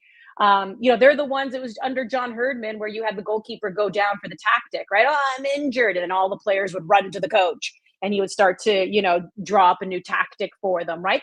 You think Milan Borjan was injured every time he went down? No way. Get out of here, right? Like all these different things, or when the opposition would line up for a corner kick and the players, the Canadian players who were on the bench would be on the side warming up, and then you got Daniil Henry getting in the opposition's way to take the corner kick, and it's leading to fights. It's all those little things getting in their head, right? Being a little nasty themselves. So they made that adjustment. And now, I know we had this discussion last week, they're making yet again another adjustment under Jesse Marsch, who plays a completely different style, right? It's that, we call that Red Bull style, right? It's the high press. It's very compact. It's very narrow. We've only seen it for 2 games, but 3 out of the 4 halves, 3 out of the 4, 45 minutes that they played, they look good. So now we'll see how that measures up here, Jason, once again, to your point, because they have to be able to adjust. And I think just by default, having a new coach, they're doing that. But these players have so far shown they can do it. Andy, it should be fun. I look forward to it. Appreciate your time. Have a great week. Thanks, guys. That's Andy Petrillo from CBC Sports and One Soccer. We're going to talk a lot of Olympics with Andy moving throughout the summer, which will be fantastic, of course. And by the way, she's a rights holder at the Olympics, and she still thinks they need to do more for the non-rights holders, which I very much respect, which is totally true. It's, at times I think you look at there's sports in Canada who want to gain notoriety, but they never want to actually do any sort of diligence with the media, which is an extension of the fans, to do it. It's ridiculous. And they wonder, well, geez, no one's ever talking about us. Well, yeah, because you never want anybody to talk to you unless it's perfect conditions. Like, grow up, suck it up. It's never that hard. Come back with 5 questions and more on the Jason Gregor Show, presented by PlayAlberta.ca. I'm Ryan Nugent-Hopkins. And I'm Zach Hyman. And when we're not making juicy, sweet passes or having my goals disallowed, we're working for Legacy Heating and Cooling. Guys used to call me a plumber, and now they call you an AC repairman. Nice. Hey, guys, you're not here to fix air conditioners. You're here to sing the jingle. Oh. Well, okay. Call Legacy, call Legacy. No payments and no interest for 1 year from qualified installers. Legacy Heating and Cooling. For all things Stanley, there's only one sports station in town. Kevin Carius. If you can stop those glaring errors. Low Tide. And I believe that the worst thing you can do is bet against Connor McDavid. Jason Gregor. They're just as fast, just as smart. And they're skill guys, the Fab Five. This is Sports 1440. Picture a chill summer moment. Now, add a McFlurry. Nice, right? Now add the new Strawberry Cheesecake McFlurry with real strawberry pieces and cheesecake-flavored cookie dough. Super chill. Available for a limited time at participating McDonald's restaurants in Canada. The job isn't done until the last load is hauled, and having a semi-trailer out of commission is not an option. Whether replacing or adding to your convoy, Edmonton Trailer has a huge inventory of new and used semi-trailers, trusted by the gravel, logging, oil field, fluids, and freight industries. Find a trailer right for you online or at one of their 3 locations. For sales, service, parts, rental, and finance, when you're in it for the long haul, Edmonton Trailer. At Fountain Tire, success is a team effort. They're committed to their team members and their customers. And that means treating your vehicle like it's their own and finding solutions that suit your needs. Because whatever the road brings ahead, they're on it with you. Visit FountainTire.com today. Mr. Ruther does a TED Talk. Thank you for coming today. Let's talk about it. Pressure. Everyone in this room feels pressure. But let me tell you something about pressure. I'd rather feel too much pressure than not enough. You know why? Because low pressure often means you have corroded pipes, impaired water lines, or a calcified shower head. And who needs that? I'm Mr. Ruda, and this has been my TED Talk. For an inspirational plumber, call Mr. Ruther. Try the new extra-large New York-style crispy pepperoni pizza only from Papa John's. Get you some of that crispy, curly, cuppy pepperoni on top of an extra-large New York-style crust pizza with creamy tomato sauce and a 3-cheese blend. This ain't around forever, so walk fast like you're in NYC and order one now. The extra-large New York-style crispy pepperoni pizza for just $22.99, only at Papa John's. Better ingredients, better pizza, better get you some. Hi, it's Jason Gregor. We're looking for an experienced salesperson to join us as we continue to grow the Sports 1440 brand across the province. Of course, you'll sell Mornings with Carius, Low Tide Show, The Frenzy, as well as my show. No radio sales experience is needed, but you need some sales experience. You have to love sports, and you must be a hunter and driven. With base salary plus commissions for this great opportunity, and trust me, you'll have loads of fun working with us. Email your resume to gregor@sports1440.ca. We look forward to having you on the team. Well, get ready for a silly hockey fans. Your partner in power just skated onto the ice. EWEL.ca, the new e-commerce website for electrical wholesalers Edmonton, is ready for the Power Play 24/7 365. UL skates to where the puck will be in 5 years. Now that's forward thinking. Killer selection, slamming products from the best brands, and legendary service. Don't sit on the bench. Get your account today at ewell.ca and win that project. Plug into your partner in power. Get an EWEL.ca account today.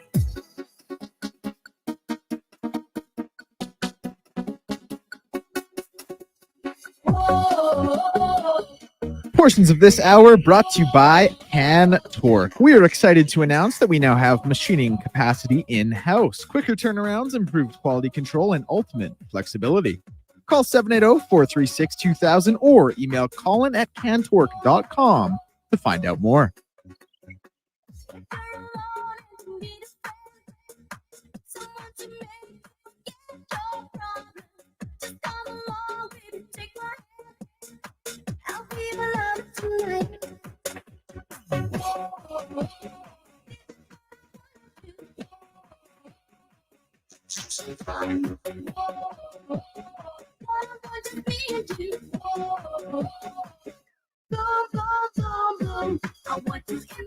Or 47.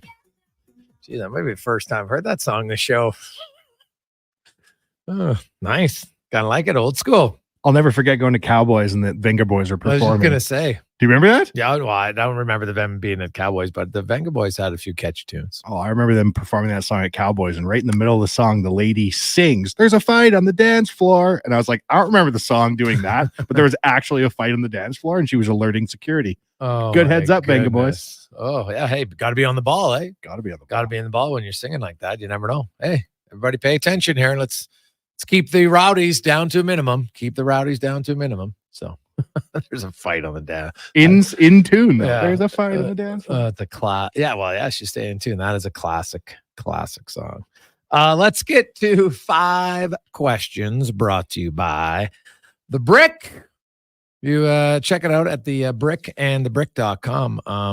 They got the latest sales in every department. So coming up, this Friday, man, there is a huge savings. 7 hours only. Take 50% off mattresses and $999 or more, and you get 70% off. The Brick and thebrick.com.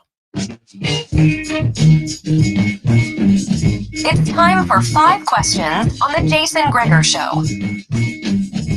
All right, gentlemen, questions today courtesy of Connor Halley. Question number 1, since we're coming off an 8-1 win for the Oilers, I want to ask you both if you believe in momentum and if it will carry over. Do I believe in momentum? Declan / Connor. Of course I believe in momentum. It will carry over. It will carry on all the way through to 7 games. It's a good question. I believe in-game momentum at times. I don't know if I believe in it for 72 hours. So no, but I do believe that that confidence carries over. And I think the Oilers, there's lots of guys who have a renewed confidence in their ability to score. Question number 2. If he's healthy and with the team all season, as we assume he will be, how many goals does Dylan Holloway score next season? It's a good question. Well, yeah, he's definitely going to be in Edmonton. Well, that's going to tie into how many games he's going to play, like how healthy will he stay. So I will say that Dylan Holloway could score. I'll go with 19 goals. 19 goals? I was going to say 10 goals. Wow. He's already got 5 in the playoffs. Warren Fogel's not coming back. There's going to be room in the top 6, so I think Holloway will get spot there. Warren Fogel's not coming back. Well, as a UFA, they can't afford him, and they're not going to pay him. Holloway's going to replace him for Fogel made 2.75. Holloway comes in at under $1 million. So yeah, that's just money talking, baby. Ouch. Question number 3. Between the NHL and NBA finals, will we see over or under 4.5 games played? So we're talking for each series here, Declan. Well, no, the way I interpreted the question was there's a possible 6 games left between the two, right? Like game 5, 6, 7 in each series. Mm-hmm. Will we see all 6? Well, I guess actually the question is over under 4.5. Under. Oh yeah, like so even if the Oilers get to game 7, that's 3, and that means that Dallas has to get to game 6, which I guess it means they win 1. Oof. Yeah, I'd still go under. I don't like their chances against Celtics. And Connor, if you're listening and I interpreted the question wrong, I do apologize. Well, that's the only way to interpret it. It's not necessarily written the best, but it's correct. Question number 4. It was another tough one for Rory McIlroy yesterday, finishing second at the U.S. Open. When, if ever, does he win another major? It's been 10 years since he won a major. 2014. And man, those 2 putts, if anybody was watching that tournament, the putt on 16 and then the one on 18. And you can't tell me that the putt on 16 didn't impact him on 18. Momentum. Well, not momentum. I think it was in his head. He was just like, you saw, because the one on 16 really wasn't that close when you think about how close he putted it. And you watch the replay, like, no. Like that hit the outside of the lip. It wasn't really like for a professional golfer. That was like, that's a bad miss. Like if hackers are on the edge like that, you're like, well, it was close. But for him, no, I thought he really duffed the one on 18. So honestly, I think he's good enough to win one, but man, the fact it's been 10 years, like what's the longest gap between major wins? And so that's why I think you're reaching a point now, 10 years. That's not great odds for him. So didn't Jack Nicklaus win one? It was 46 or some crazy number. Well, that was 1986 was his last one, but I thought he won in like 80 before that. I got to go look. So 10 years, man, you know what? I'm going to play the odds and say no. That's savage. But I think you're right. Especially, hadn't he not missed putts under a certain range in ages too? And then to miss 2 of those? Yeah. Oh. For reference, it looks like 4 players had to wait 11 years in between majors. Henry Cotton, Julius Boros, Hale Irwin, and Ben Crenshaw. Okay, so, well, he's right there. So he's the new Ben Crenshaw. Ooh. Benny. Yeah. There we go. Good one. Question number 5. Today is National Eat Your Vegetables Day. What is your favorite veggie of all time? Who comes up with these days? Like, do we all get together and every day of the year, other than Christmas, has to be something? There's like 2 or 3 things on every day now. It's become ridiculous. How did this happen to our society? I don't know. Connor loves these questions, though. We get them all the time. They're very random. So, what is your favorite veggie of all time? Well, I suppose broccoli. God, I love veggies, man. It's funny though, at different times in your life, like Brussels sprouts now are unbelievable. Hell yeah! Like I love them as a kid, but now as an adult, because I also learned over time that your taste buds, when you're a kid, you have like 10 times more taste buds than you do as an adult. Our tongues are dying. So what happens is, it tastes better now, probably because we don't taste it as much. So, but my favorite of all time would probably have to be fresh peas right out of the garden. It's good living. Yeah. That and beets, man. Beets out of the garden. So good. Love it. I love veggies. I'm a veggie guy. I was never like, I know there's always the jokes about kids that don't eat their vegetables. Farm kids eat their vegetables. Maybe that, you know what? Maybe you're right. Cause like we plant all our food. And so I saw it grow and I was like, oh my God, I want to eat it. So from a young age, I was like, this is amazing. I put this thing in the dirt and all of a sudden it grows into like an 8-foot corn. This is unbelievable. Whereas I lived in a cotton candy factory and would help myself regularly to the You're not harvest. a big vegetable guy. No, I eat vegetables all the time. Oh, do you? Oh, yeah. Okay. Just making a joke. All right. There are some people though that they're just like, I have a few buddies like vegetables for them. It's just like, it's like Newman, vile weed. Like they can't stand it. Just like, wow. Wasn't there a sportscaster recently that came out and said he'd never had a vegetable like in his natural life? What? Yeah, one of the guys down south. What do he look like? Somebody who doesn't eat vegetables? No, he just looked like an old man. Oh. I'll have to look that up. Oh. Well, I meant to say, was it his Tad Rotund? No, it didn't seem to be. Okay, really. Never ate a vegetable. It's a weird existence, I would think. So, because there's so many to try. How could you not eat one? It's Al Michaels. He said he's never knowingly eaten a vegetable in his life. I call it fake. How can you not like ever once? Like, you know how many vegetables there are in everything? Wow. Candy corn? That counts as a Now, is he saying, does he get by that because he's using tomato as a fruit, which it technically is? So, Gregor, you're right. Can't beat a good quality corn on cob. It is true. It's very true. Love and then just eating it off the cob. It's amazing. Raw. I'm kidding. No, but I've never had it, but I know people Nobody eats corn raw, do they? Yeah, well, the horses do all the time. The horses do, yeah. Some big choppers over there, so I thought maybe you would. Right? It's not a bad thing. Hey, by the way, I want to have a shout out though. There's always, you know what? I think I'm a pretty positive person for the most part, but there's others that are more than me, and I know that. And I saw the video because I was in the building at the time, but I saw the video came out yesterday, and Gene Principe, like there's a reason why it's for people who don't like Gene. I'm always kind of like, I question who you are as a human being, because Gene Principe is one of the most genuinely nice people you've ever met. But his clip, so he was in the moss pit and he's doing a live hit and he comes on, hey, Ron, well, obviously they love Gene because the people are all surrounding him. They're chanting, we love Gene. We love Gene. So he does this hit and he, as you know, in typical Gene fashion, he throws it with a little bit of a kind of a pun related thing to Shania Twain, right? Like you're number one or whatever it was. And then to end he jumps up and down, we love Gene. And he's saying it, but he does it in like not a cocky or arrogant way. It was amazing. I was just like, there's a guy who's having fun in the moment, right? Because he's chanting, we love Gene, and he's Gene. It's unbelievable. So just when you thought there couldn't be a Gene Principe moment that I hadn't seen, that one, and that might top it. That might be my favorite Gene Principe moment. The cannon this year was pretty good. He's having a good year. When the cannon went off in Columbus and scared him, that's one of my top Gene Principe moments. Yeah, but I think he might have staged that one. Like that was a little bit, this one was all live. Like that was an Instagram meme where you're like, well, okay, Gene, you knew it was coming. You don't think that was real? Well, I'll ask him. He'll tell He the seemed truth. pretty startled. Yeah, maybe. Yeah. But everybody knows it goes off after a But goal. he's pretty close to it though. I think it might even be louder if you're close. Oh, yeah, but that's very possible. So yeah.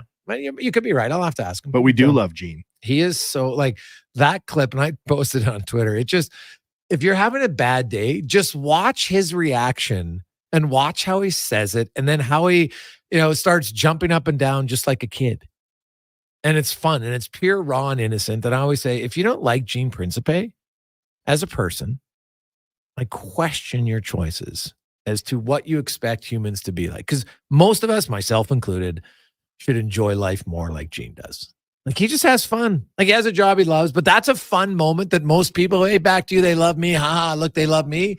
But then he just kind of tones it down and does it himself. God, it was funny. I've been watching a lot of 06 content, as you do, right? It's all flooding back online and it's great. It's funny to see young Gene Principe at those team events, right? Because I don't think he's quite had the free leash to like do whatever you want type stuff in your intros. He's still pretty buttoned down. But it's funny because you can see flashes of old Gene, right? Well, no, but see, people do like Gene Principe, like the PG that you see on TV is such like Gene, because I get a few texts, and I went to his 50th birthday a few years ago and met a lot of his childhood buddies. And your childhood buddies that you're still childhood friends with, they know you inside. Oh, and yeah. out. And they're all just like, oh my God, if I have to meet one more person that says Gene is like Mr. Innocent and super nice, I'm gonna puke. Because they're like, oh, Gene has a bad side to him, and they've all seen it and they think it's great, right? But and so it was quite funny. And the chirps they had on him were hilarious. So Gene in his early days on TV in Winnipeg had some great lines on TV that were very much more risque. So, but Gene is an absolute classic, man. And just like what you see is what you get. He's very nice. He's upbeat. He's always smiling. And like people love Gene. Like honestly, like right now, top 5 most popular people connected to the Oilers, I think Gene Principe is in the top 5. He's made, especially during the decade of darkness, there were so many nights where Gene doing funny stuff and being positive was like the only positivity. It would have been so easy to be negative in those years. And I think he said once, that's why he had to develop all these bits. So he was running out of things to say. So he just started doing funny pregame bits. Yeah. Hey guys, so are you telling me that Gene is our Bob Saget? Ooh, that's a good comparison, actually. I don't know if he's that level Bob, but remember Bob from Full House? Everybody just thought he was, whatever. I don't even know his Tanner. I don't know what his first name was as a character. Danny Tanner, right? He was all like straight up guy. And then he gets out of Full House and people see his comedic sets and they're like, what is going on? What happened to Danny Tanner? So I don't know if Gene's that level, but that's a fair, you're on the right track. You're on the right track, but he is an absolute beauty of a guy. If you're having a bad day, just go watch the clip. I guarantee you'll smile. Guaranteed. 100%. Let's get to Declan Kruger and a Sports 1440 update brought to you by Booster Juice. And you can try the Booster Mixers. There's 5 vibrant flavors, perfect sippers for the summer. Download the Boosters Reward app. Get one today at Booster Juice. The Sports 1440 update.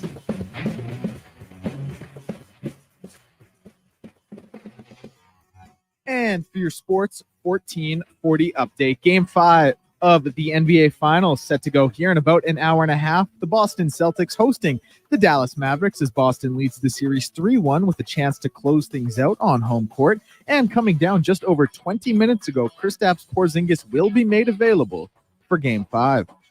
Scores right now in the majors. 3 games in action. The Reds and Pirates delayed in the top of the first due to rain. Padres and Phillies tied 0-0 at the bottom of the second. Cardinals and Marlins tied the same score at the same mark in the game. Blue Jays are set to go here in about 5 minutes' time as they host the Boston Red Sox. Kikuchi on the mound for that one. And a little later on in the day, we'll see the Tigers and Braves, Mets and Rangers, Giants and Cubs. And the late game, we'll see the Milwaukee Brewers in Los Angeles taking on the Angels. Scores from the Euros earlier today. Romania blanking Ukraine 3-0 in group play. Slovakia beating Belgium 1-0, and France beating Austria by that same score. One game today in the WNBA set to go in just under an hour. We'll see the Dallas Wings taking on the Minnesota Lynx out of Minnesota. And it was the Columbus Blue Jackets firing coach Pascal Vincent in his lone season as head coach. The Jackets finished with a record of 27, 43, and 12 and missed the playoffs. Vincent had been with the club since 2021 as an assistant.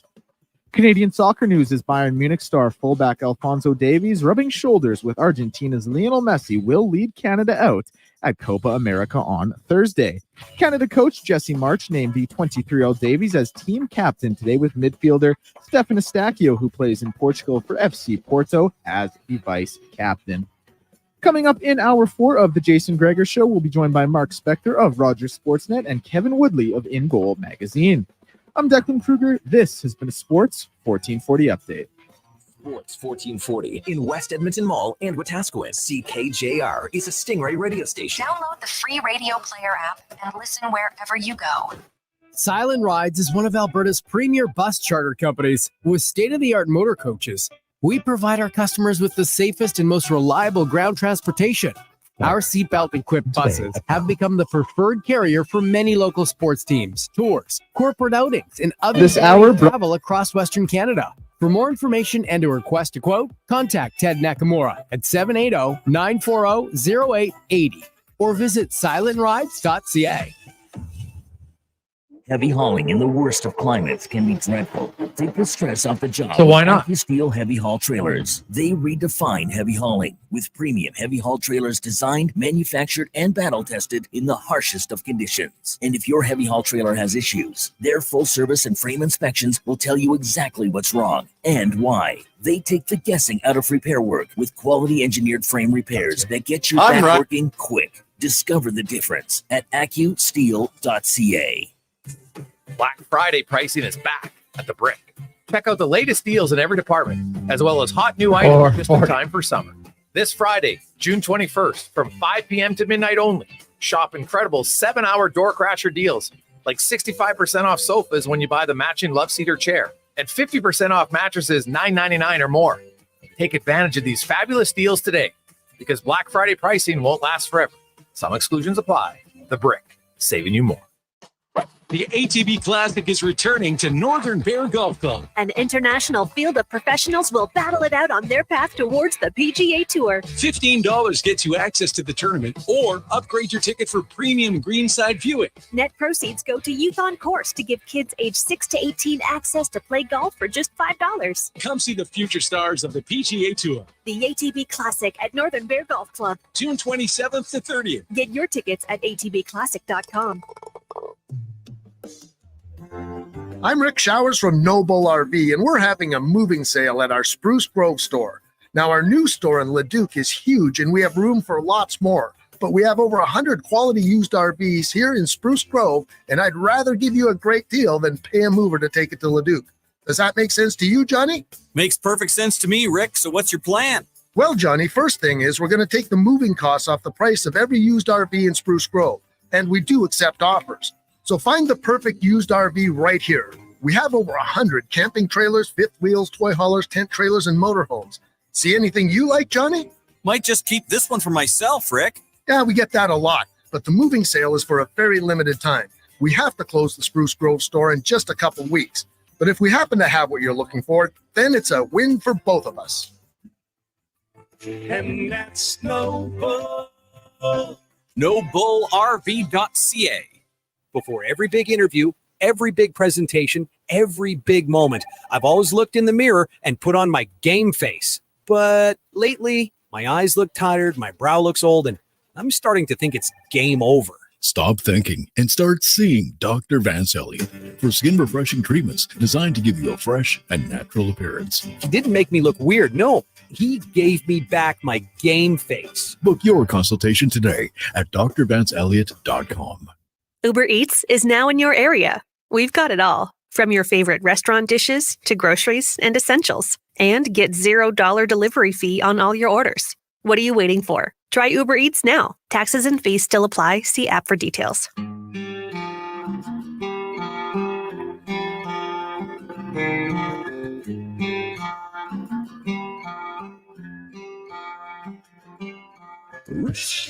Portions of this hour brought to you by CW Eavesdropping. We are looking for experienced eavesdroppers. We'll pay top rates for new construction and renovations in the Edmonton area.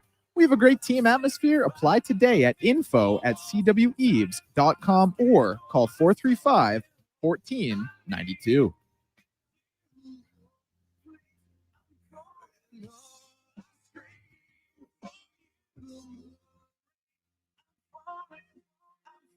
Show me what it's like.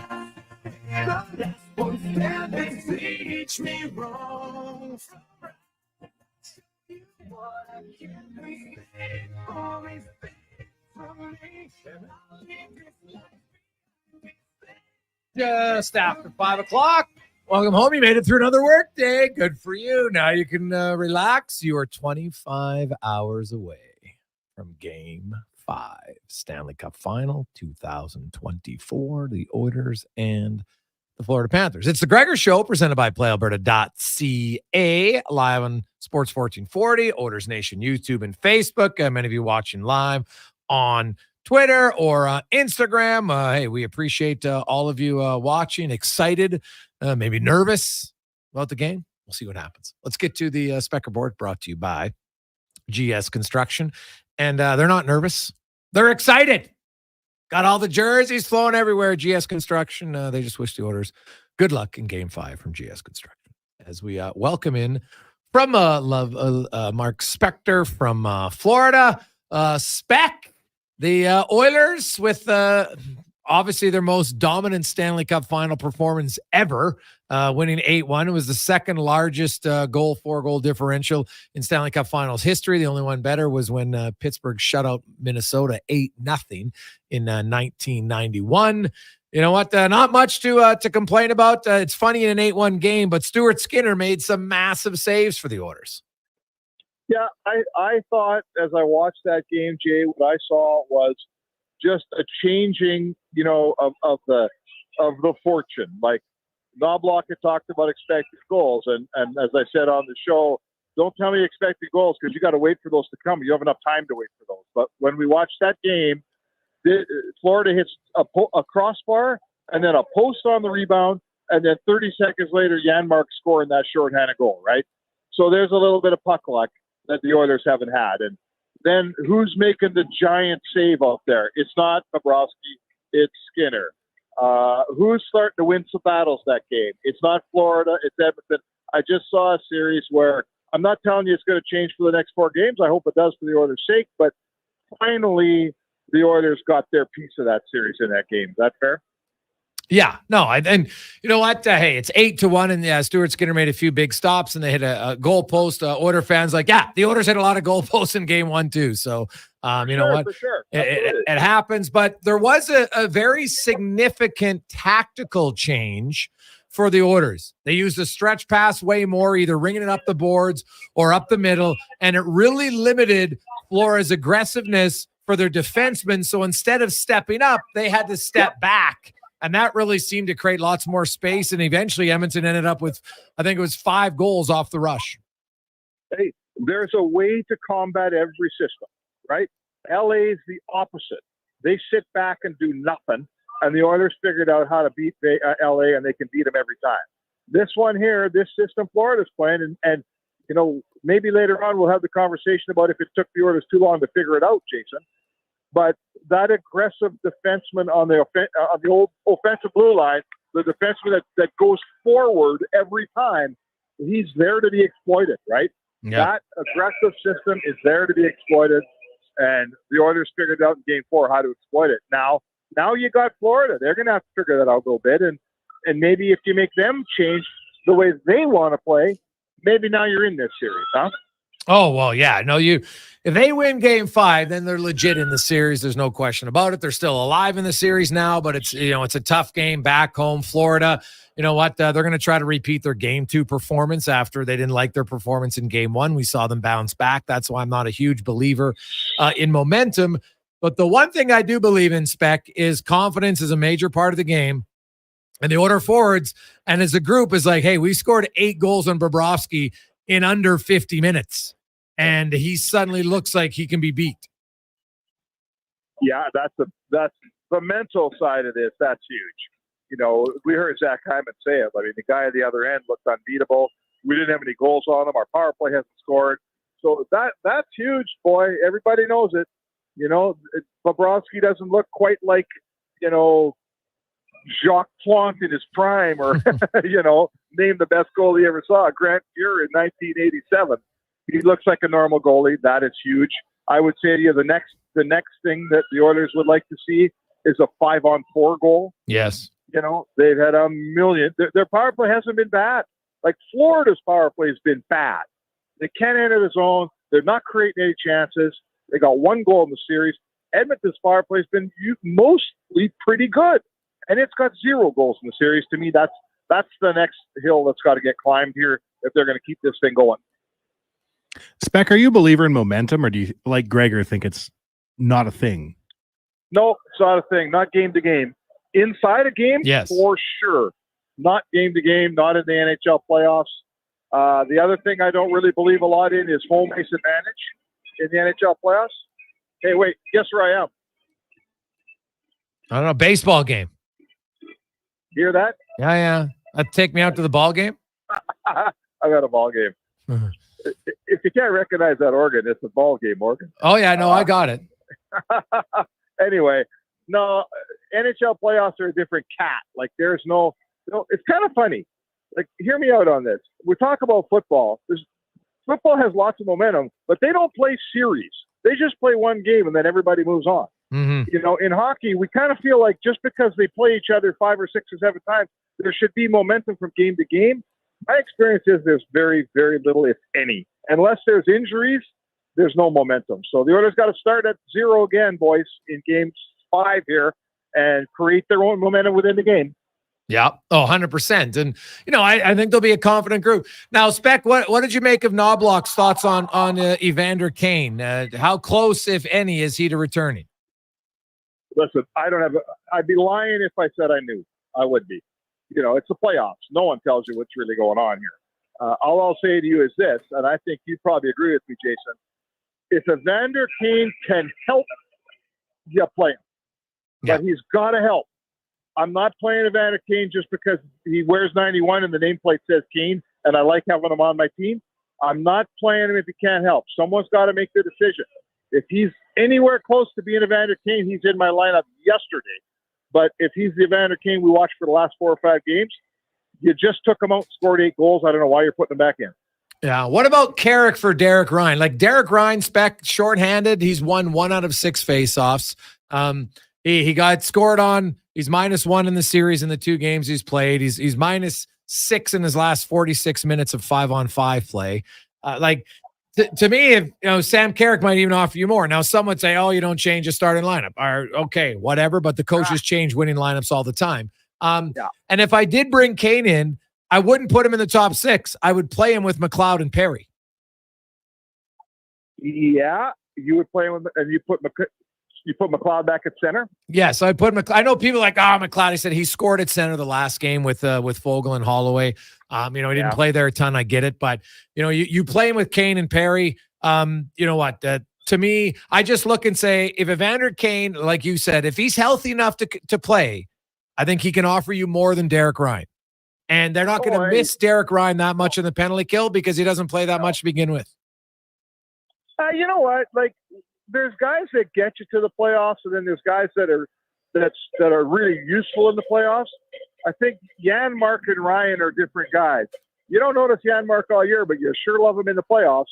And Ryan's a helpful guy during the year, but as the level's risen, as the speed of the game has increased, Ryan's, let's face it, is he 20? What is he? 36? How old's Ryan? Yeah, 36, I think.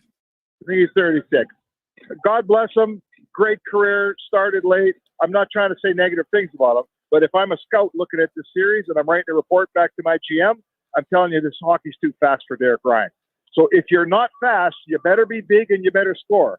Well, he's not big and he doesn't score, so now he wins some faceoffs. And if I'm looking at my box score and he's not winning me faceoffs, Jason, now I'm wondering, wait a second, I got to have another guy that could put a fingerprint on this game a little bit more than Derek Ryan, right? Yeah, 100%. And so I'm not one who buys in just like momentum from game to game in the playoffs. Knobloch has changed his lineups because he thinks it's going to work. Now, Paul Maurice said Lomberg's going to come in, and he's a real buzzsaw to look to be more of a physical presence. What do you make of that move potentially by Morris? I totally like Lomberg. I liked him in Calgary, and I like him with Florida, and he's that guy that probably a lot of his teammates probably quietly think he should be playing. And now that there's a window to get him back in the lineup, Maurice is going to put him in. He's got a hungry guy. He's got a buzzsaw player that'll smack you around a bit. I have him on my team. He's a good depth forward. I think if he plays the way I expect him to play, I'd have a guy like Holloway take a look at the way he plays and say, incorporate a little bit of this into your game, son. It won't make you a worse player. Who would he take out? Oh my God. Probably someone off his 4th line, like Stenlund, or I think Okposo is pretty untouchable. He's playing. Yeah. But probably a guy like Stenlund. Oof. I guess. I mean, I don't know. One of their depth guys. Yeah, I don't know about. I actually, honestly, the more I watch Stenlund, he might be the best 4th liner in the NHL. I don't mind him. I'm not. Yeah, sure. Like I don't think I would take him out of there. I think it's going to be, it'd be Stenlund, Okposo, and Lomberg would be the line. I would have to think. So who was the left winger on that line? The Losterinen, I think it was. Lucianen could be him then. I don't know. Maybe he was on the third line. No, you know what? Obviously, the fact that neither one of us can remember who was the fourth line winger on that line shows he hasn't made much of an impact. Exactly. Yeah. So, lastly, now they had some guys resting up, but what are you hearing? What's the whispers? Like, is Kachuk banged up or is he just not playing well? I don't know. You know what? Like, I got a lot of respect for Kachuk as a player. You know, he's a good player. But I want to say to you that we've watched him in some playoff series, and he doesn't get much done in the big game here. You know, we watched him play the Oilers 2 years ago, and he had one good game, and then he went away. And I'm watching him in this series, and he hasn't had his first good game yet. So I don't know where that good player is when I show up at the rink, Jason, but I expect more out of Matt Kachuk than, you know, his antics are still there, right? He's still, you know, doing what he does. He's real fast to throw 3 or 4 punches at Connor McDavid, but everyone in this radio show who's listening right now will remember what he did when Zach Cassian came calling. So he's still pulling all that stuff, but until that comes with production, you know, that's not enough for Matt Kachuk. Matt Kachuk's a good player. He's supposed to affect this series, not just draw the odd penalty. I want to see more from him. I haven't seen it yet. Is he hurt? I don't know if he's hurt. If he's hurt this much, maybe he shouldn't be playing because he's getting nothing done 5-on-5. Yeah, and Lorenz is the winger that we're both missing. So there you go. That's probably the guy right there. Yeah. Well, Spec, enjoy the baseball game. What's the score? 0-0. No, it's not. They hit a home run. It's got to be 2-0 at least here. Okay, so you I can't. don't know, man. Well, you can't see this. The scoreboard. We're between innings. They got a big ad up there. Oh, okay. I was just gonna say, how many beers deep are you in the game already? I don't even know the score. You know, if I wasn't talking on the radio, I'd be able to concentrate in this game a little more, boys.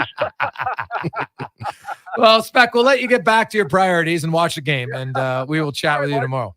All right, see ya. There you go. It's Mark Spector in the Spec Report, brought to you by GS Construction. So looks like Lomberg could be in, and Knobloch had said there's a good chance that Evander Kane returns for the Oilers in the Stanley Cup Finals. Now, what's interesting about that is, so when you say that, you're like, well, there's only 3 games left. So are you being super confident saying, well, we're going to win, so that means he can play in game 6? So we'll kind of see what it means for the Oilers. I think no question for me, Kane makes your team better than Derek Ryan at this stage. Again, though, I'm not playing him in my top 6 to start. I'm not taking Holloway, Nugent Hopkins, Hyman. I'm not even taking Fogle out. Fogle can stay in the top 6. Now, in the game, if Kane comes back and shows he's playing well, then you can always switch him on the fly. No big deal, but I wouldn't start him there. When we come back, Kevin Woodley. What, if anything, did the Oilers do different? We noticed a few, like Darnell Nurse scored off the rush up high where they're supposed to shoot on Bobrovsky, but McDavid on the rush shot low. What did they see? Does the 8 goals they scored on Bobrovsky at the end of the game 3 and to start game 4, what does that mean for the Oilers shooters in game 5? We'll find out with Woodley in the Scouting Report next in the Gregor Show, presented by PlayAlberta.ca. At McDonald's, we know summer can go by quickly, so make the most of all the park hangs, beach days, sunsets, and festivals. Whew. With a $2 plus tax sundae or snack-sized milkshake, or an app-exclusive $1 plus tax soft serve cone. At participating McDonald's restaurants in Canada, prices exclude delivery. App download and registration required. Get ready, Oilers fans. During the finals, make a deposit with promo code Gregor50 to snag a $50 free sports bet with your next deposit. Get ready for unbeatable promotions throughout the finals with 10+ odds boosts on every Oilers playoff game. Score a chance to win amazing prizes like season seats for the 2024-25 season, or 5 pairs of seats to 5 separate Oilers games for the 2024-25 season, just by making a bet on an Oilers playoff game at playalberta.ca. Join the excitement and cheer on the Oilers. Let's bring it home. Bonus terms and conditions apply. My utility bills are going through the roof. How can I take advantage of the sun and put my lazy roof to work? Sounds like a job for the men and women of Action Electrical. Energy team reporting. When you're ready to make your home or business more efficient, Action Electrical has the power to install solar panel systems and EV chargers. Facing an electrical menace? Call on the men and women of Action. Operating throughout Alberta with supercharged skills and strong family values. ActionElectrical.net. What's cracking at Cattail? Maybe you've got the next tiger on your hands. Cattail Crossing offers young golfers Operation 36, a program to improve their growing skill set with other golfers their age. To register, email proshop@cattailcrossing.ca. Picture a chill summer moment. Now add a McFlurry. Nice, right? Now add the new Strawberry Cheesecake McFlurry with real strawberry pieces and cheesecake-flavored cookie dough. Super chill. Available for a limited time at participating McDonald's restaurants in Canada. In the digital realm, our kids face threats, but we have the power to guard their innocence. Visit protectchildren.ca, a national charity teaching parents and kids how to stay safe online. Empower their curiosity, not their fears. Visit protectchildren.ca. They're the heart of Alberta's economy. The coffee shops and construction companies, the ag operations, oil field services, and retail stores. They're the small and medium-sized businesses that keep money moving and folks working in our rural communities. At Vision Credit Union, we're proud to serve businesses like these with personalized support, common sense lending policies, and products that work with life here. Let Vision Credit Union help your company get down to business. Learn how at visioncu.ca. You've got a go-to coffee spot, a trusted barber, even a lucky game day jersey. But when it's about looking your absolute best, there's only one name you need. Mr. Dirk. Family run since 1939. We're experts in crafting impeccable tailor-made suits and offering a wide variety of everyday styles. Pair that with personalized one-on-one fittings and the convenience of on-site tailoring. Mr. Dirk elevates your style game. Visit our Edmonton store or explore MrDirk.com. Score big on style with Mr. Dirk.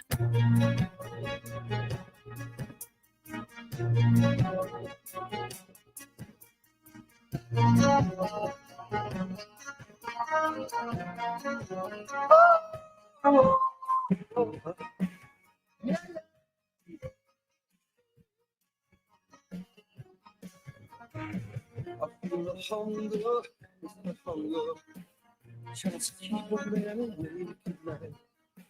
Are you the answer? I sure wonder. When I feel with my appetite, with all the power to release it, it's the city streets alone, anticipation run through me. Let's find a key and turn this engine on. I can feel you breathe. I can feel your heartbeat back.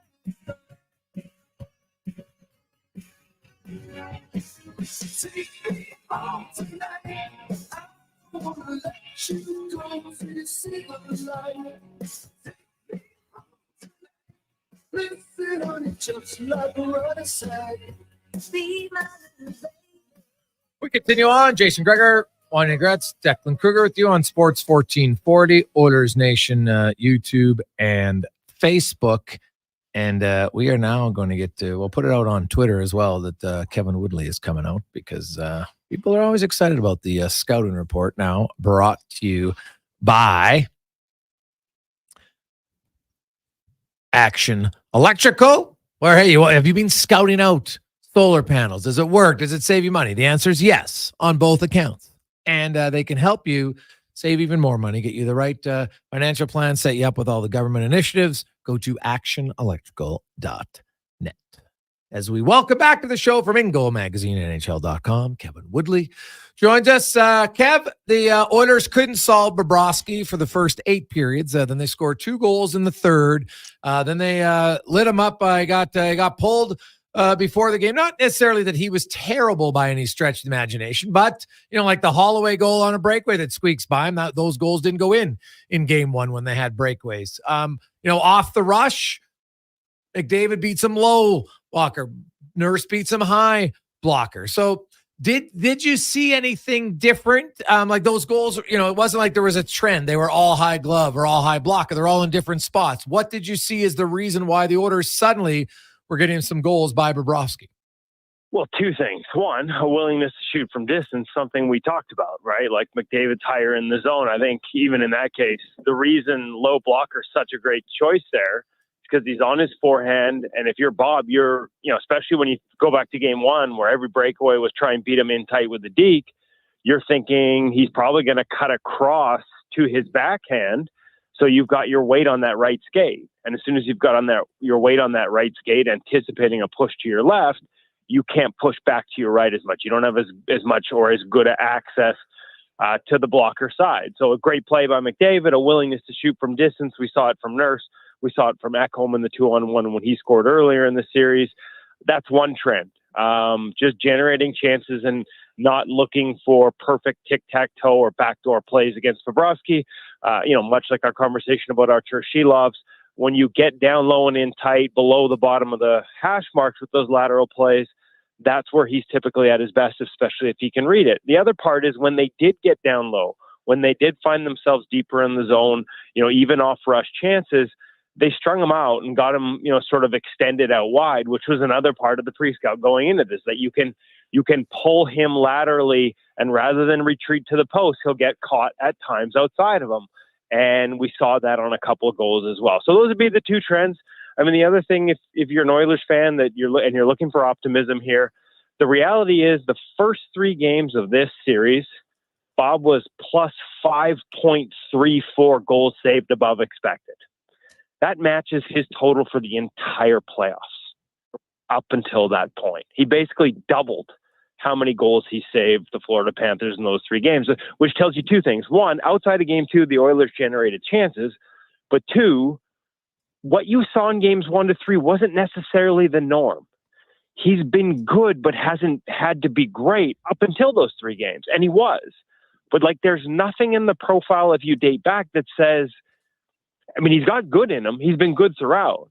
But to expect him to go back to what he did in those first 3 games, if you're the Panthers or Panthers fans or many of the analysts that, in some of the hits I've done since, it's like, can Bob bounce back? Yeah, of course he can. Yeah. But not necessarily to the level that he played in the first 3 games, because frankly, that was above a level we've seen most of the season. There's been blips like that, but that's not what you expect from him on a consistent basis. Not what you expect from any goalie on a consistent basis, but he really was superhuman in two of those first 3 games.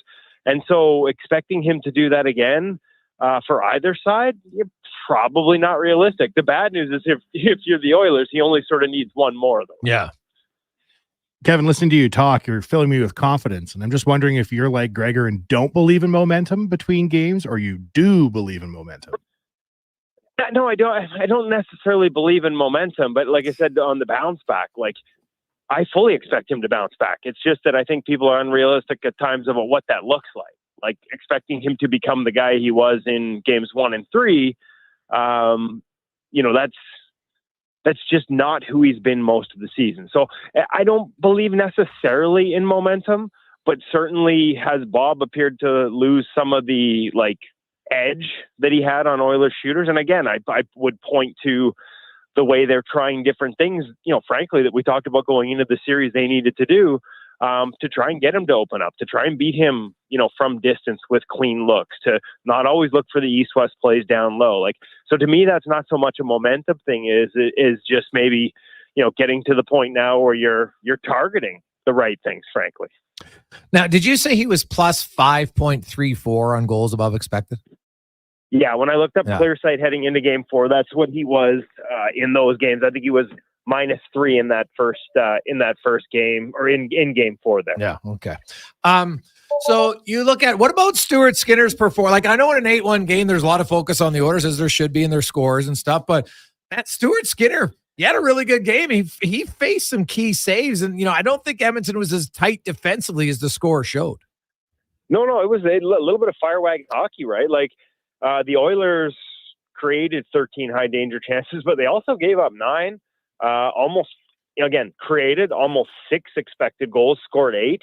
But Florida created almost 4 expected goals and only got the 1. I look at the save that he made on Verhaeghe and kind of, in some ways would almost, look at the first Verhaeghe goal of the entire series of the Cup Finals and the contradiction there, giving himself a chance, but maybe being a little deeper and not necessarily cheating off of the passer, but just giving himself a chance. And, as good as I think he's been, there have been times on some of the grade A looks, and we talked about it last week, where it's that's a really great scoring chance for the Florida Panthers. Absolutely. But did you give yourself the best chance? Did you make the best read? Were you looking off the puck? And so, I thought Skinner was really good in that game. And so if you're the Oilers, it's kind of a two-sided, double-edged sword there, right? I don't know that you want to ask him. You don't want to give up 9 high danger chances, because Florida's high-end players have been lethal to that point in this series in terms of when they get a chance to put it in the upper corners of the net.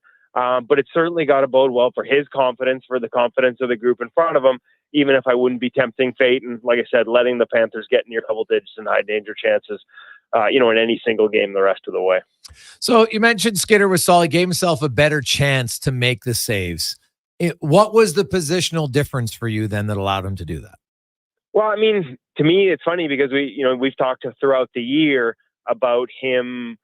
Can he be more aggressive? Can he be more assertive? Can he take more ice in certain spots? And my answer has kind of throughout been no. Like, I don't think you change the way you play. And I think there were times, certainly not throughout, because that's the nature of reads. Like, you read what the game is giving to you.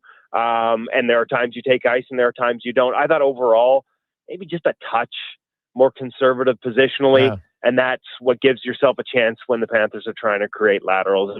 And again, there are other opportunities where, if it's a straight on shot from a high danger area, you need to take a little ice. And so that's a situational awareness that I think at times has been lacking.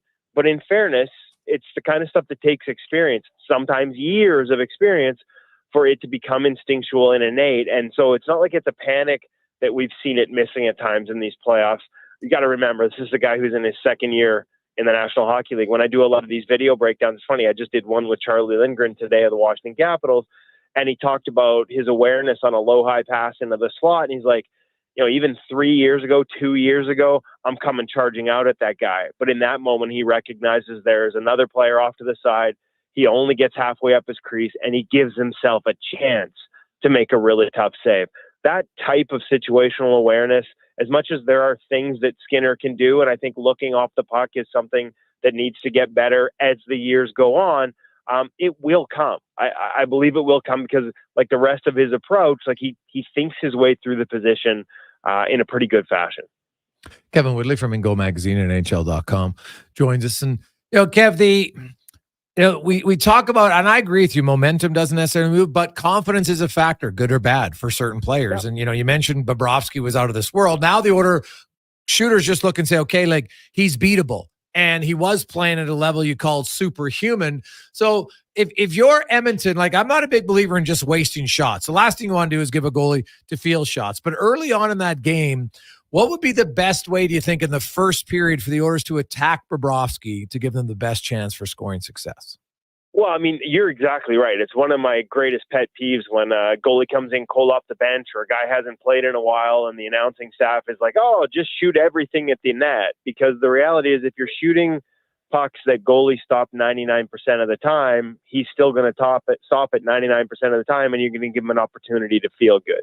To me, it's about when you get your looks, when you create good offensive chances, you can't be shy. And we've seen it now, and I don't think they will be, to not try and make the perfect play, to not try and make the perfect pass, that it's okay to shoot from the top of the circles. If you feel like you've got him coming out and setting into that low wide stance early, rip one upstairs. If you've got him in the hash marks, look for low blocker, low glove if he stays elevated. And again, if you do end up in tight, hold on to the puck and make him stretch out wide beyond his post, and then look for plays back the other way or short side opportunities between him and the post. You can't just throw everything at the net, because chances are you're going to make the goalie feel good by doing that. But you don't always have like again, even it's a matter of breakaways. If you get breakaways, if they're going to give up more of them, and like they did in game one, don't feel like you got to deke on everyone. If you've got a chance to shoot. And I would think by now in this series, as good as he'd been, they should at least have the confidence that which I know would have been in the scouting report going into it, is something to look for, rather than trying to beat him in tight one-on-one down low, where he is so good as a goaltender. Yeah, 100%. And then if you're Florida, you mentioned, Skinner was a little bit more patient, especially on the 2-on-1s, right? Like I thought, and it's funny because everyone's like, oh, be more aggressive, but you're bang on. Be more aggressive is not really an accurate way to say a goalie, because sometimes you have to be aggressive, and then other times you've got to be a little bit more calm and wait, to come over. And so, you look like, I thought his low pad work, there was 3 saves with his left pad, Kevin, that I was like, oof, like those are really good for Skinner. Just timing, kicking out at the last minute. And like, what impressed you maybe specifically most about his game that you think's repeatable? That's a good question. I think, to me, like you're not gonna change necessarily to big degrees at this point who you are. So as much as it feels like a sort of fluffy description of it, just the confidence that he can wait on those shots before reacting, that he can face these shooters and have a little more patience in terms of holding his edges, that he doesn't need to be over aggressive on a play coming down the wing.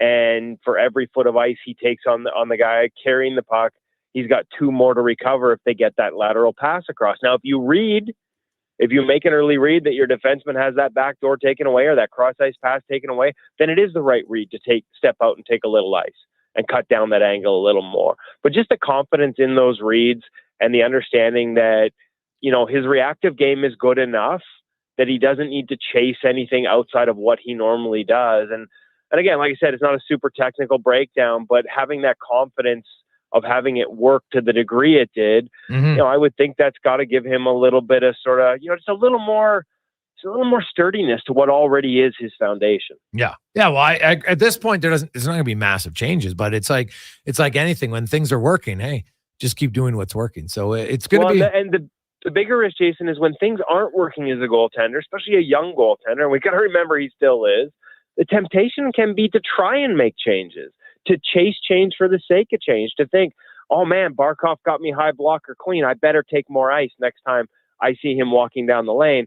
And if he has if he's on his own, great. But if he's got a pass option, that's a double-edged sword as well. And so just, that confidence that how he plays is good enough to beat these guys.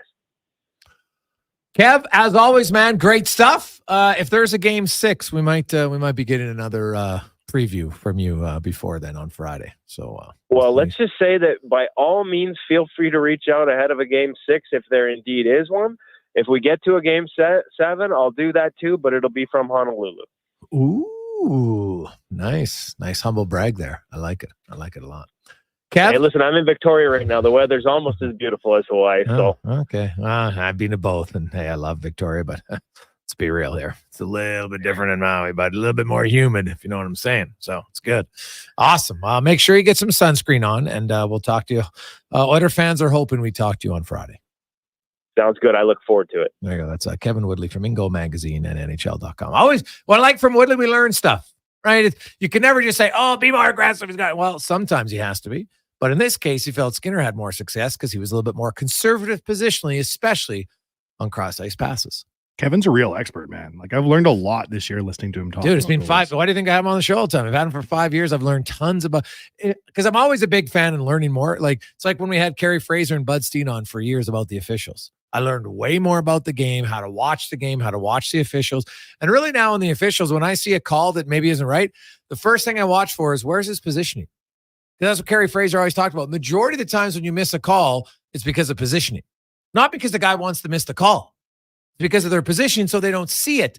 And you're not, and the other thing is he says is don't guess. Because sometimes you'll see a guy make a call and they're like, and then you see his position and he's like, well, he guessed thinking that's what happened. And then turns out it doesn't. So, he says, hey, now guys will do it every now and then, but it's one way to learn. And then like in football, lots of people rip on the head referee. Well, he doesn't make 90% of the calls. The head referee doesn't call. You got the side judge. You got the back judge. The head referee doesn't call pass interference. It's not his call, right? He's normally only looking at the quarterback or the line of scrimmage, right? There's the two guys. So every guy in football has their position on what they throw the flags on. So when people are like, oh, this ref hates my CFL team, I'm like, you do know that he doesn't make the majority of the calls that you're talking about. Right? So, yeah. So the main job of the head referee is to collect all the cash and then hand it out to the referees at the end of the game. Yes, that's true. Yes. He takes the briberies here. You put them outside and I'll disperse them equally. He'll go get them all. Yeah. That's the main job. Like Rob Skaggs, that's his job. Just ask him. I'm joking, Skaggs. I'm joking. Quick break. We'll come back. Wanye's World here on the Gregor Show, presented by PlayAlberta.ca. Edmonton's premium live music and party venue is On the Rocks. Check out Bingo Tunes on Monday. Perform on the best stage in town with karaoke on Wednesdays. Learn how to salsa with Salsa Rocks on Thursdays. And every weekend, OTR goes live. With your favorite bands on the OTR stage and DJ Kenny K. For everything that's going on at On the Rocks, give us a follow. Facebook, Instagram, or Twitter. At On the Rocks, EDM. Eat well, party hard. On the Rocks. On the Rocks. On the Rocks. Open every day till 2 a.m. Hi, Jason Gregor for Volvo of Edmonton. This summer, lease a new 2024 Volvo XC60 with 0% finance, or save up to $6,500 on select models for qualifying loyal customers. Plus a free 10-year, 1 million kilometer warranty with all demo vehicles. And if you're thinking hybrid, save $6,000 off all 2024 new and demo XC60 Recharge plug-in models. Discover why we're Canada's only 13-time Volvo Excellence Award winner. 1205 101st Street Southwest, or visit volvocarsedmonton.com. Black Friday pricing is back at the Brick. The savings continue all week with up to $1,000 off sectionals and up to 40% off mattresses, and save up to 25% off select major kitchen appliances. Take advantage of Black Friday prices this summer to pick up all of the essentials for your home. Shopping has never been easier. Take advantage of these fabulous deals today because Black Friday pricing won't last forever. Some exclusions apply. The Brick, saving you more. Solid financial plan is made up of more than just investments. Investments are an important part, but you need a more comprehensive approach. Roger Weird at Weird Pearson Akel & Associates Private Wealth Management understands that. He can help build a plan that includes retirement, estate planning, personal insurance, tax strategies, and yes, investments. Talk to him today and see the difference a real financial plan makes. Weird Pearson Akel & Associates. Call 780-988-4119 or visit weirdadvisoryteam.com. CW Eves Troughing is busy. That's why they're looking for experienced troughers to run one of their trucks. To get paid top rates, contact CW Eves Troughing at 780-435-1492 or email info@cweves.com. Gather around the radio, kiddies, for the best time of day. It's Oodle Noodle time. Listen in this week as your noodle hero battles the barbarous Bobby Burger. Now sing along. You know the words. Oodle Noodle time. Oodle Noodle time. You know what time it is now. Get up and give me your best Oodle Noodle dance. Your best time of day is Oodle Noodle time.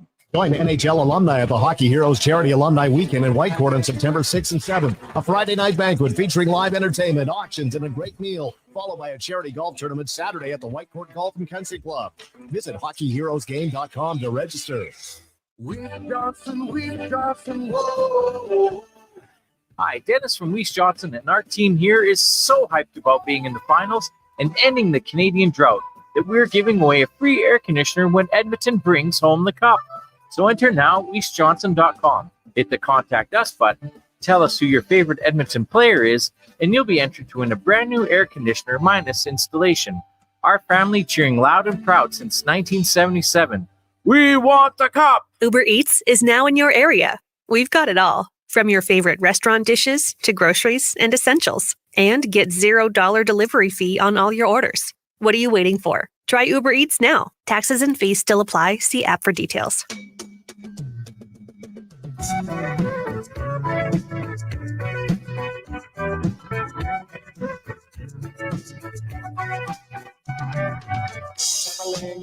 Portions of this hour brought to you by On the Rocks. Watch every single Oilers playoff game at OTR with our new and improved TVs.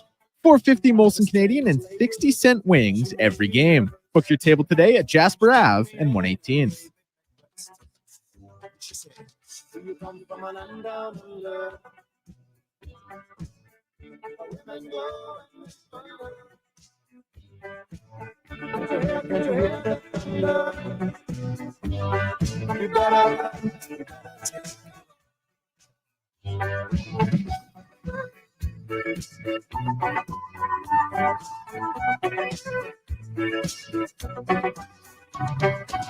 Find that from a man in Brussels. He was 6'4". Love muscles. That's right. There we go. Welcome back. Jason Gregor, Wanye Gretz, Declan Cougar with you on Sports 1440, Oilers Nation, YouTube, and Facebook. We got the big TV, man. We're watching the Jays right now as they are trailing early, but they got runners in scoring position here with a chance. So we'll see what happens. Let's get to Wanye's World, brought to you by Action Electrical. Take action on your savings right now at actionelectrical.net. Gregor, everyone keeps talking about the last team to come back from a 3-0 deficit. in the Stanley Cup Finals, the 1941-1942 Toronto Maple Leafs. Yes. Now, still apps. Yeah, as a real hockey fan, they're never far from mind. I think about the 1941-42 Toronto Maple Leafs quite regularly, and looking at this lineup, it could not be more similar between the 1941-42 Toronto Maple Leafs and the 2023-24 Oilers. Do tell. First guy, number 3, I'm sure you remember, Wilfred Bucko McDonald. This guy's a machine. Rudolph Bingo Catman, David Sweeney Schreiner. Like, the nicknames they did have remind me of 2024. Turk Broda in net. Couldn't be more Stuart Skinner if you tried. I'm looking here. You got your boy Sil Apps. 0. Oh, no, that was his penalty minutes. No, he had 13 goals in the play. Dang almighty, these guys are... Gregor, if they can pull it off in 1942 while the war raged on, why can't we do it in 2024 with no world war raging? Yeah, well, David Schreiner had 6 goals in 13 playoff games, right? Shorter series back then, but they came back. So they needed 6 games to win their first series and then came back and won in 7. So you had the Metz brothers, right? Don and Nick, of course, on that team. Peter Lang, because I looked this up earlier. So Pete Langell was a young buck. He played that year. That was his 4th year in the league, and then never played again in the NHL. So his last NHL hockey was winning 4 consecutive games, winning the Stanley Cup. And then the next year, he played for the Winnipeg RCAF Bombers in senior hockey for whatever reason. And then he went to war in 1994, or sorry, 44 and 45. And then when we returned, he was in the American League. Like, I went through a lot of these players, and you'd be amazed how many are like, oh, they played in 42, 43. Didn't play till 46 again. Like, so many of them left to go to the war, for goodness sakes. It's crazy. Like, what? But very different time, of course. And but the nicknames were unbelievable. Who was your favorite Mets brother on the 1941-42? Well, you got to go with Don because he had the big 5-point game. Go with Yeah, Don. Obviously, 5-point game. Everybody knows. Yeah. Well, Donnie, him and Sil Apps actually, they had they hold the record for most points in a game. Connor McDavid came close when you were facing 3-0 elimination in Game 4. They had 5 points each. McDavid had 4. Now, how could you possibly know that looking me in the eye while you're talking and not looking at the screen? How can you know that in your brain? That's impossible. Well, I read it up. I'll be honest. I read it a few days ago. I think it came out afterwards. So it's a nice little I always, you know what? I subscribe to, and I got some friends at the NHL Stats, so they always send me stuff, and when I ask questions about different things, and so, but they'll send out some cool things that are like historian stuff, and so I love I read it every day, man. Like, that's one of my. It's like everybody has a cup of coffee. That's what I read, because when I was a kid, we used to get the paper, and so I read the paper every day. And I think most people out there who are of my age or younger would remember when the Edmonton Journal every Tuesday, you would even do it on Tuesday. Remember the stats page came out on Tuesday? That was the gold standard, man. Like, you love the Tuesday stats because you could see it have every player on every NHL team and had all their stats. It was unbelievable because you couldn't get that in a lot of, there was no internet. Kids, I know you're like, what? I explain that to my son. He wants to look up stuff. And I'm like, well, why don't we talk about it? Try to figure it out first rather than just go. It's like, hey, Siri, ask me this or that. And I'm like, stop asking her. Right? Because he'll ask me, hey, Dad, what about this? So I'll give him the answer. And then he looks up. I'm like, what are you talking about? I just told you the answer. Remember, too, the Journal used to have the once a year, all the salaries come out, too. That was, I remember, an exciting year, too. And you look at it, people are making $100,000. They're 5th on their team and stuff. Yep. Very different time. Different time. Very different time. Coming up, we got Turn Sports. They'll be talking, of course, more about the NHL playoffs. You got the big announcement for the Euro Cup is going on. Man, what about Rory? We're going to talk about it later on in the week, but look, when you talk biggest choke jobs, that's right up there, man. At 2 4-foot putts that cost him a major championship in the 2 of the last 3 holes. Brutal. Tough one, man. Tough one. On behalf of Wanye Gretz, Declan Cougar, and Connor Halley, I'm Jason Gregor. Thanks as always for listening. If you missed any parts of the show, go to jasongregor.com or anywhere where you can get your podcasts. Sports 1440 update brought to you by High Street Insurance. High Street Insurance takes the time to assess your commercial situation, ensuring you get the coverage that's finely tuned to the nuances of your business operations. Learn more at highstreetinsurance.com. This is the Sports 1440 update.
Sports 1440, a Stingray radio station broadcasting on Treaty 6 territory. Download the free iHeartRadio app and listen to CKJR wherever you go. For all things Stanley, there's only one sports station in town. Kevin Carius. If you can stop those glaring errors, Low Tide. And I believe that the worst thing you can do